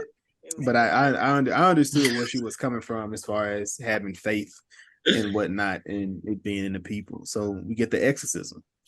Pastor pull up. Fuck y'all, fuck them kids. Yeah. I'm not coming in the house. Y'all got to figure this shit out. Like y'all got to figure it out without me. I'm not doing it. Aaron, like, you know what, you pussy. Um, and the neighbor's like, that's fine. I got it. I see why. You know, I see why I didn't make it. Um, into the actual covenant. You know, I see why I had to move next to you. I see why y'all came into my hospital for her to come into this. And I guess is, people do believe or people that have faith order my steps, I guess. God or the Lord is ordering your steps in a situation. But how did y'all feel about, them getting ready to them doing the actual exorcism in the house with her leading them in prayer? Chris. So the scene before this, Mhm. so I don't know if y'all, so they were in the hospital and they just came in and took the Yep. girls, took I think Angela out of the hospital and just took Mhm. her home. Yep. Mhm. And that was a scene like I'm like, you just can't take somebody out the hospital like that, You can. especially like I mean, there was no there was no signing out, like no Whoa, like whoa, whoa, whoa, whoa, discussion. whoa, They whoa, just came whoa. and got her and took Nope. her out. They they So I let don't they know if that let was they just a plot. they let What's up? Claire What's up? leave. They let Claire leave the psychiatric ward. Like, Because Claire put she registered herself there. and the parents Yeah, that's register different. her. Yeah. But you think about it. Hypothetically, Catherine assaulted Chris. Cat I thought Catherine was always at the house. Did she go to the hospital? I don't think she went to the No, hospital no, after that. they took her. No, Angela was in the hospital. How Catherine was was she? at home. But how is Exactly. Catherine even still at the house? She assaulted You what Chris. was They you took her going in home. there? Was you going there to grab her? So you mean to tell True. me if your grandma gets stabbed in the eye by some demon bitch, you gonna let her stay at the house? You gonna let her stay at her mama and daddy house? I'm pressing charges.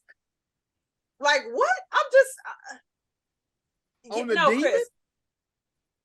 Oh, look, somebody taking these charges. I don't. Y'all figure it out when it's court day. But this person, this body, this little girl needs to be locked up. I'm just sitting here like, what is happening? So, Chris, I thought the same thing. I was just like, so you just snatched her up Yeah. and everything was fine? Because I feel like at that point she was there involuntarily because they were strapping her down. So at one point, so I don't really feel like that's like a situation where they can just say, "Oh, she's good, let's just take her home." And the fact they just came in and there was like no exit process. So I was like, "Really? This what we doing?" So I was like, "All right." That would have been a long, drawn out process. We don't need to see that shit. I mean, it would have been, but come on. And What listen, what is it? What does it give to the scene? I feel like It it should have been a makes it different more plot. realistic. If we would have Yeah. saw a scene of Burr/Leslie signing the papers while Angela is being taken out, and then she ends up in the car to the house, and it's like, okay, he signed her out to where regardless of what happens during this exorcism, she's in his care. Mhm. That makes it more authentic instead of, all right, y'all put in the trunk. Like, Yeah, they snuck her out. They essentially just snuck her out of a hospital. And that's one thing I hate about horror movies when they have scenes set in hospital is like there's no staff. Like, of course I not. don't know if y'all seen Halloween 2, but Michael is just running through there and just killing everybody, and that Have you there's no seen staff. Scream? Have you seen Scream 1 through Chris, 6? Like, Same shit. same thing. Same first thing. off, Scream 5. Scream 1 wasn't even set in the hospital. It don't have to None be of them set in were. the Only hospital. one that was set in the Scream hospital 5? was Scream 5. That's it. And Okay. that was somebody new. So fuck that person. Anyway, and then Halloween 2, Chris, you know damn well Michael wasn't running anywhere. He was walking the entire time. And Walk it was their a ass night down. shift. Walk But their ass but still, down. there's people there 24/7. You got security. You should, and it's not. Those ain't the only movies. Just any horror movie set in a hospital. You would think there is only 5 people there, and the hospitals do not close. They stay open. But that's me nitpicking though. But I mean, with this, I would say like in the to Jason, to your point, well, I feel like the original did better, and I feel like maybe this was in the book, and I feel like in the movie, but like they can't find anything wrong with her. They doing all the tests, and they're like, we don't know what's wrong with her, so that's the reason why she's let go into Chris's care. So it's kind of explained why she goes back home. There, it's almost they kind of kidnap this girl and sneak her back home, and that's why I was like, how you just sneaking people out of a hospital? It don't really work like that, you know. But that's me nitpicking though. Yeah. But like I said, they get to the house. They're at the house. They begin this exorcism. You know, I think Catherine spit in the neighbor's face. The whole house begin to shake, and then they take a break. They take a break. They what? So, all right. An exorcism with an intermission. It's a lie. It's a lie. I'm not gonna lie. They were really just winging it. I mean, they were. They put everything on the pastor. He was like, "Man, I'm not going in there." True. I would have probably had to say, "All right, y'all, let's regroup. Let's pull up our YouTube and let's figure something out." Because the way they were winging this, YouTube, find something. Because I'm just like, they was just, and then the mom was like, "Do something else. Try something else." I'm like, "Oh, so they just really throwing shit at the wall and seeing what stick." Nothing was sticking. They're throwing prayers at the bitches and trying to see what's release it, the demon. Yeah. I was just like, all right, let's take a break. Y'all make a drink, which is what the mom and dad did. They made a drink. And I'm just like, so the demons calmed down too? Because they was talking their shit. They was laughing at them. Bruh, them little demon girls. But then you have they take the little first intermission. Dr. Beehive, she's singing in the house, and the neighbor, she enjoying the singing. They let her take her chance, and you kind of see how everybody kind of questioning what she's doing and how she's doing it. And they're like, "No, you gotta." He said, "You throwing water," and I'm like, "What is that?" And he was like, "You throw the water to cleanse the church." And that's when he started going his muscle memory, in what he knew. And then the little trick, I kind of made me think about Will Smith when he was in the kitchen cooking. And he kept saying, "Voila!" And the fire blew up the kitchen on Fresh Prince. On Fresh Prince of Bel-Air. You remember that episode? No. That episode. Jeffrey was doing something on a pot with fire, and then he showed Will how to do it, and Will kept doing it, even though they said stop. He burnt down the whole kitchen. So they had to pretend that the kitchen was still there when Uncle Phil came home to eat. So yeah, this thing made me think of when she did the fire. She did a little trick, and it was like, oh shit, whatever she doing. She was like, how much was that? It was like, just a little bit. We got a whole bunch more to deal with. I like how they did. The other thing is they say that the vapors that was coming out of them stunk.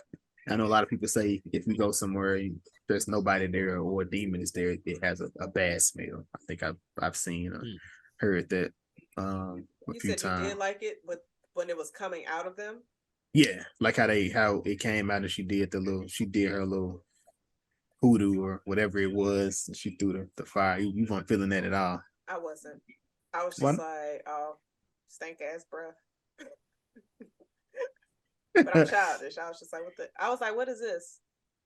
But when she was just like using did she say it was vinegar, but it was like holy vinegar? I think so. So like I was holy just like, oil. I mean, listen, apple cider vinegar will do a lot of amazing things. So that's all I'm saying. You know who to go to. When your priest when your priest is told no, get you a black sister. Like she don't know what to do. And then I guess when they come back into it, Victor kind of comes out and he pulls the water that she used out, and he told the priest the fight is inside. And when he's out there still praying, I'm like, bitch, I would have pulled off. Like, you right? Like, why are you? Why is he still there? Like, we started an hour ago. We don't had our intermission, and you still outside? He was trying to psych himself up. He was trying to psych himself up to do it. I would have left it alone. Listen, hey, that's an email I would have ignored. Exorcism, what? Nah, let me tell them motherfuckers I'm at a conference. Like, little girls? Nah, we good. We're good. How did this go last time? Both piece dead? Nah, we good. Nah, I'm good. I'm good on this. Spam. It must have ended up in my spam inbox. I never saw that email. So Victor, he comes back into the room. He's leading the prayer. He's saying the Lord's Prayer over his wife, and we find out he chose his wife.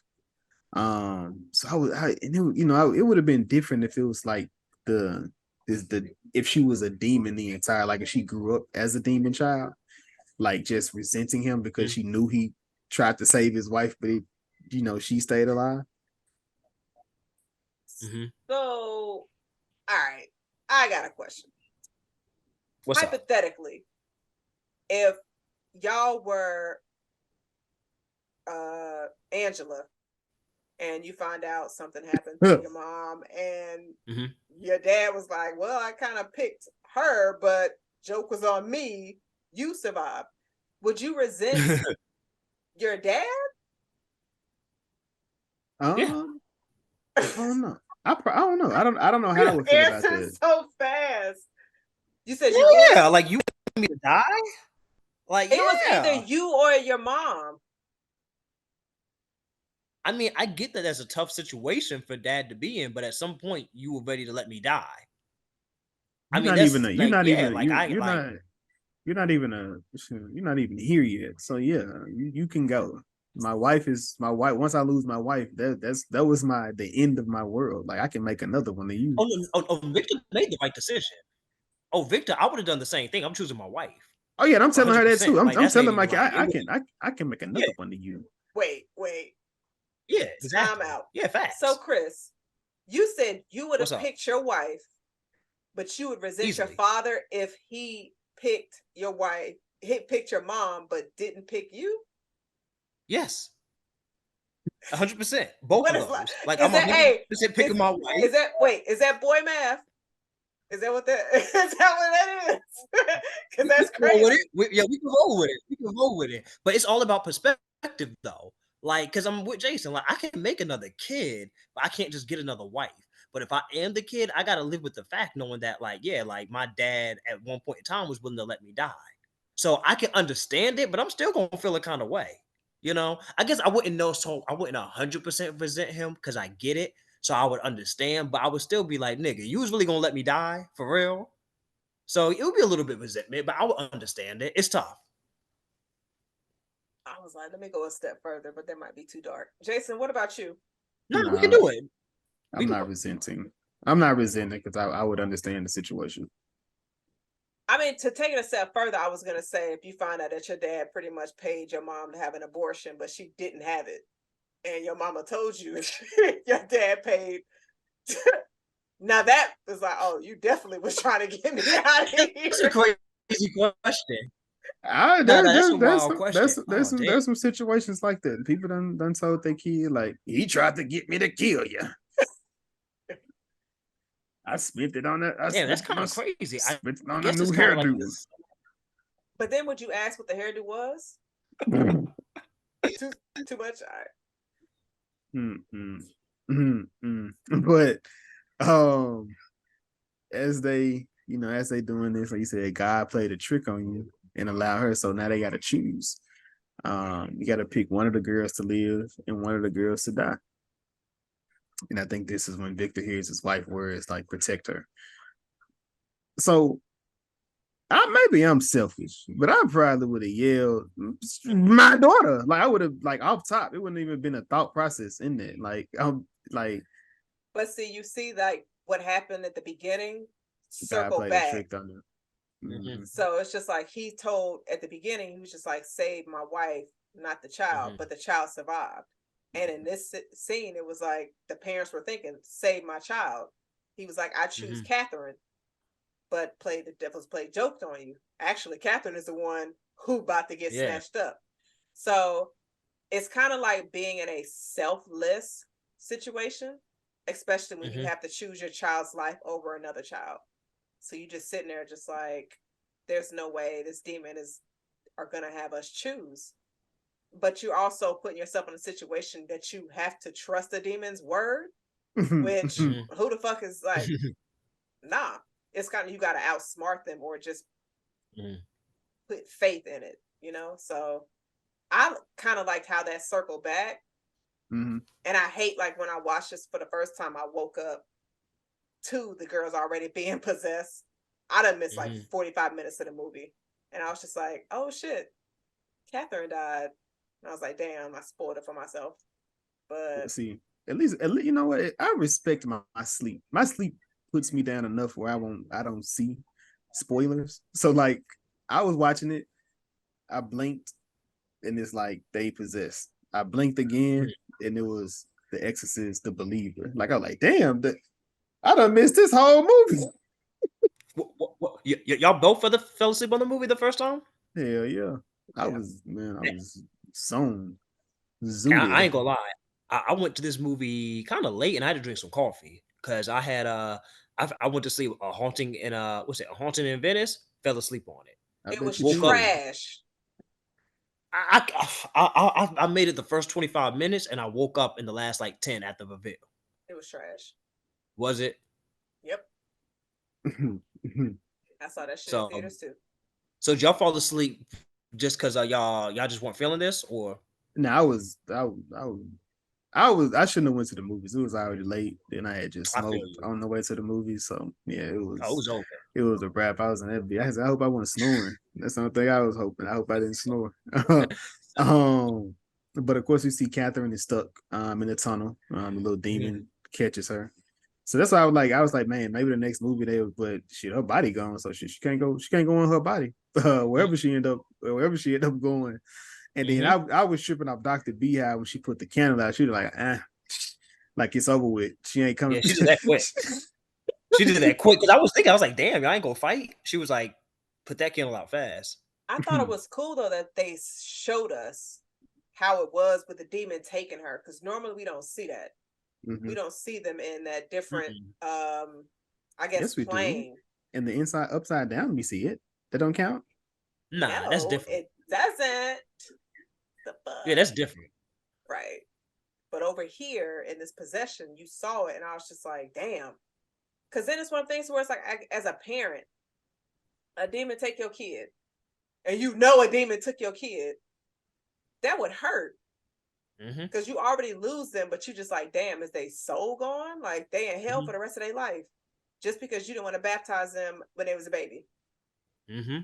Man, that's the thing I was thinking. Like, what was it? Because we knew what Angela issue was. What was it for Catherine? What was it that she was longing for? I don't think it was so much an issue of anything she was longing for. I just think that she was just playing around with she was just playing around with, I think it was a seance that I think she did. So I think that she just opened that portal and that she just opened it and it just latched onto her. Because even in The Exorcist, I want to say that there's a Ouija board in the first one, It is. but it's but I don't think that Reagan doesn't actually play with it, and it doesn't Yes, she actually do. show how she gets. Yes, Does yes, she she play do. with it in the book? Reagan and her mama play. Oh, do they? Okay. In the book, they don't actually. It's there, but they don't actually show what gets her possessed. Actually, Yeah, no, I so it's just don't. actually like pretty. So I'm kind of blurring them together, but yeah, Oh, I that don't be think. it's. I think Reagan's was because her dad was missing. Like that's what she was longing for, her dad in that situation. Got you, because yeah, her dad was absent. Like he I was thought alive, but he wasn't. I thought her dad was the man that you see in the opening scene. I always thought that was her dad, but that was the freaking Mm-mm. priest at the end. So Yeah. That might have been her daddy. it could have been, Nah, but it wasn't. well, yeah, it was. Yeah, actually. But that was the end of the what before we get to the end. Reagan comes back because her mom is blind, so she comes and sees her. But she can't see her. So, and that is the end of the Exorcist, the Exorcist believer. So, ladies and gentlemen, or lady and gentlemen, was it good though? Jazz, I'm gonna start with you. Ah, damn.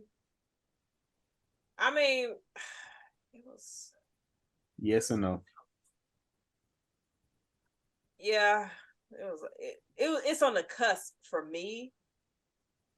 Yeah. So What'd you say? it's on the cusp. On the cusp. No, you need a It's yes or the a no. tip. The tip. The tip. So Chris, yes. is the tip a trap? Is the tip a trap? Yeah. Oh, 100% it's a trap. Oh my god, you motherfucker. This 100%. motherfucker. That's girl math. So Chris, How? was See, it what you can't is be it mad was at his it Chris, answer. was it good though? This motherfucker here, Oh man. man. God damn. Shit. Shit, was it good? I've been trying to wrestle with this. I know what Jazz is saying. I'm gonna say no, but it's not a terrible movie. But just the reason it's very, very mediocre. So I'm gonna say no. Like it did not wow me. I'm gonna say nah, but I still would say that if you are a fan of Possession, if you're a fan of The Exorcist, or if you just really, really like horror movies, go see it. But I'd be lying if I said this was a good movie. So I'm gonna say no. Well, I'm gonna give it a no, but it was entertaining. Yeah, It's not a nothing I go back to. If they drop another one, I'll see if they improve upon yeah. this. I do know David Gordon Green, same guy that picked up the Halloween franchise, the Mhm, most recent Halloween franchise, did the trilogy. He did this, and mhm. he does not give a fuck about legacy characters. I'm just putting that out there. There's no respect, there is no love for these people. Yeah, Um, I don't think you had any people's thoughts, Jazz, did you? Everybody said this was mid, and fair. let me update mine. Nah, it wasn't good. I was just thinking about the hospital scene and then the scene of like how they flipped it. How when he was trying to pick his wife, but the daughter got it, but then they were trying to pick their daughter, but the other girl got it. But I was just like, this movie as a whole, it's areas that I wish was better. The script, Yeah. like even that closing monologue, Mhm. I didn't have any kind of connection to it at all. When For you me, it say just go ahead. when you say script, I want you to be more. I want you to be more specific. I Because when didn't you say like the script, dialogue at all. Well, no, do I? let me not do that. I didn't like a lot of the monologues. Okay, They didn't hit. And okay, so you had some areas of the script that was good, but I think like the monologues that should have been more powerful and Mm, impactful did not hit. They landed flat. Chris's mm. monologue landed flat. The neighbor's monologue at the end, when you were seeing where everybody ended up after the exorcism, landed flat for me. I wish the parents had a relationship to where it would have made it hell of a lot more deeper at the end, knowing one of the girls survived. And it was just like they were strangers.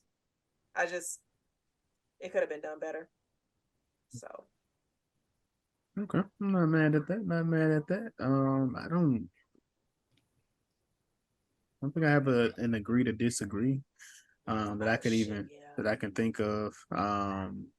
Here, I'm not going to try to come off the cusp. I mean, with one Chris should leaving. have stayed her ass at home. Come on, Jazz. I mean, Yes. you think about it. If Chris would have stayed at home, she still would. Her daughter, she would have never reunited with her daughter. She had to lose And her eyes for her daughter to see her. Ooh, that's a bar. I'm not I putting already on my That is album kind of. though. I already said it. So I mean you can use that bar though. I said it's a night too. I mean, I may have one. I don't know. This isn't so much like a specific scene. But just think about this movie, and the reason why I saw this movie after the Pope's exorcism, which was also very mediocre, after rewatching the first Exorcist, and I just feel like unless we gonna see like something new added to the genre, something we have not seen to this subgenre, I don't think we need any more possession movies. Like I'm good.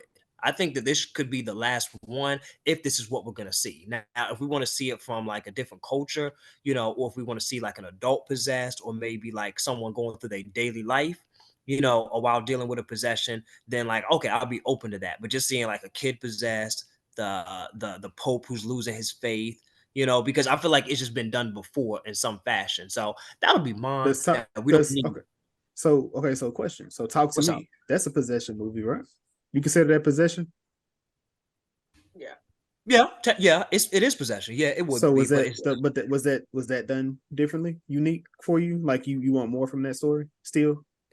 talk to me. No, so talk to me. I think is a great example of a new kind of possession film because I even had to think about it that it is a possession film. But I was initially thinking it's a supernatural, but no, they getting possessed in that. So yeah, that counts. Okay, okay. Just making sure. Like Yeah. there are ways to see it. Have you seen Boys Afraid? No, I haven't. That 3 hour runtime kind of scared me Yeah, off. it took me a week. It took me a week to get Yeah. through it, but I think it's definitely worth it. I think you would like that trippy. I don't think it's more of a psychological thriller. I feel like Mm-hmm.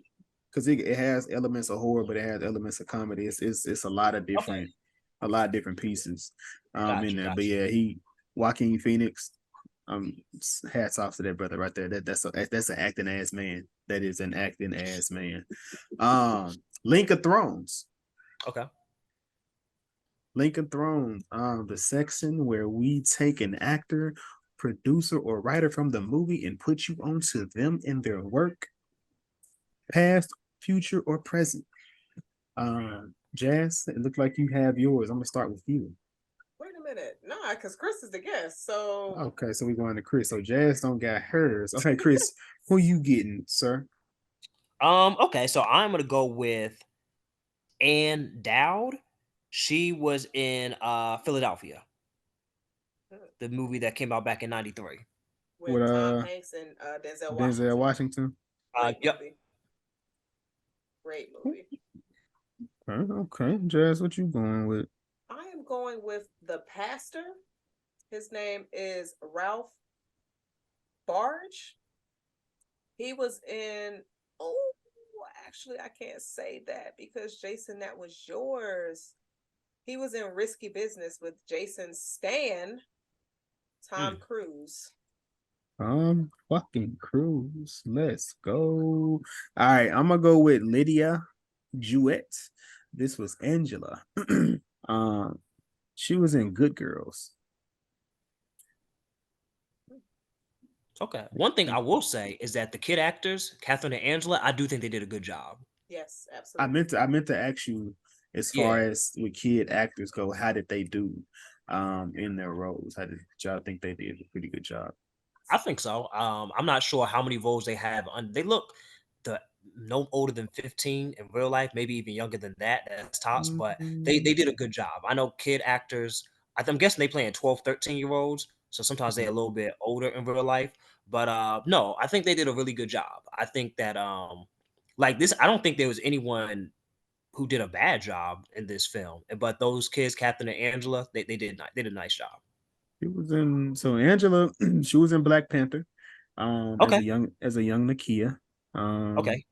Good Girls is probably her most reoccurring. She was in Vivo, which I love that movie.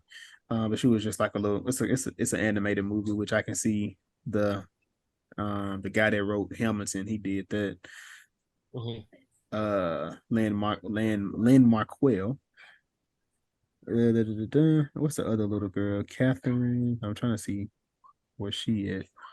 Some of her work before we. Oh, here you go. Catherine. This is her first role. Oh, okay. She did good. Yeah, she did good. Yeah, I Yeah, think she she did got good. a nice little future ahead of her. She can Yeah.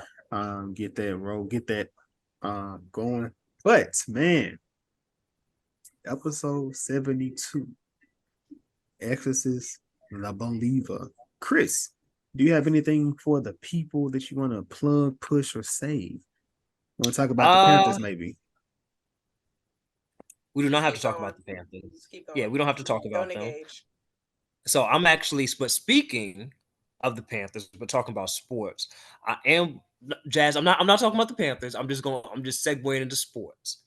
Um, I am looking to start a sports and horror channel. I've actually recorded a video, and I have a friend of mine who we are going to be talking about sports on Tuesday after literally playing Tuesday morning quarterbacks, and then Wednesdays is going to be about probably any movie, but possible, but focusing on horror movies and TV shows on Wednesday. So looking to do twice a week, but that's what it's gonna be called Crazy Scary Cool. I think I dropped the This name guy here. the last time I was on here.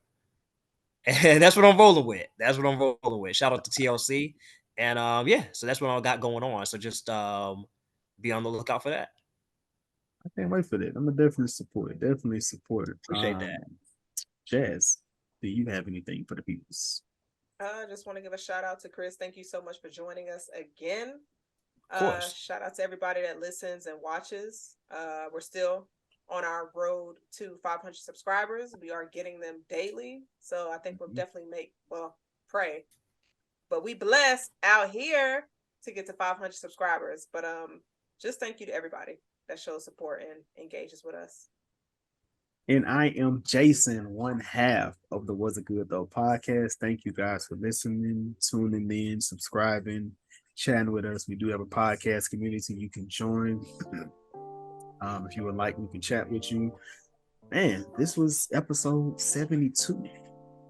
The Exorcist Believer. Deuces. Cheers.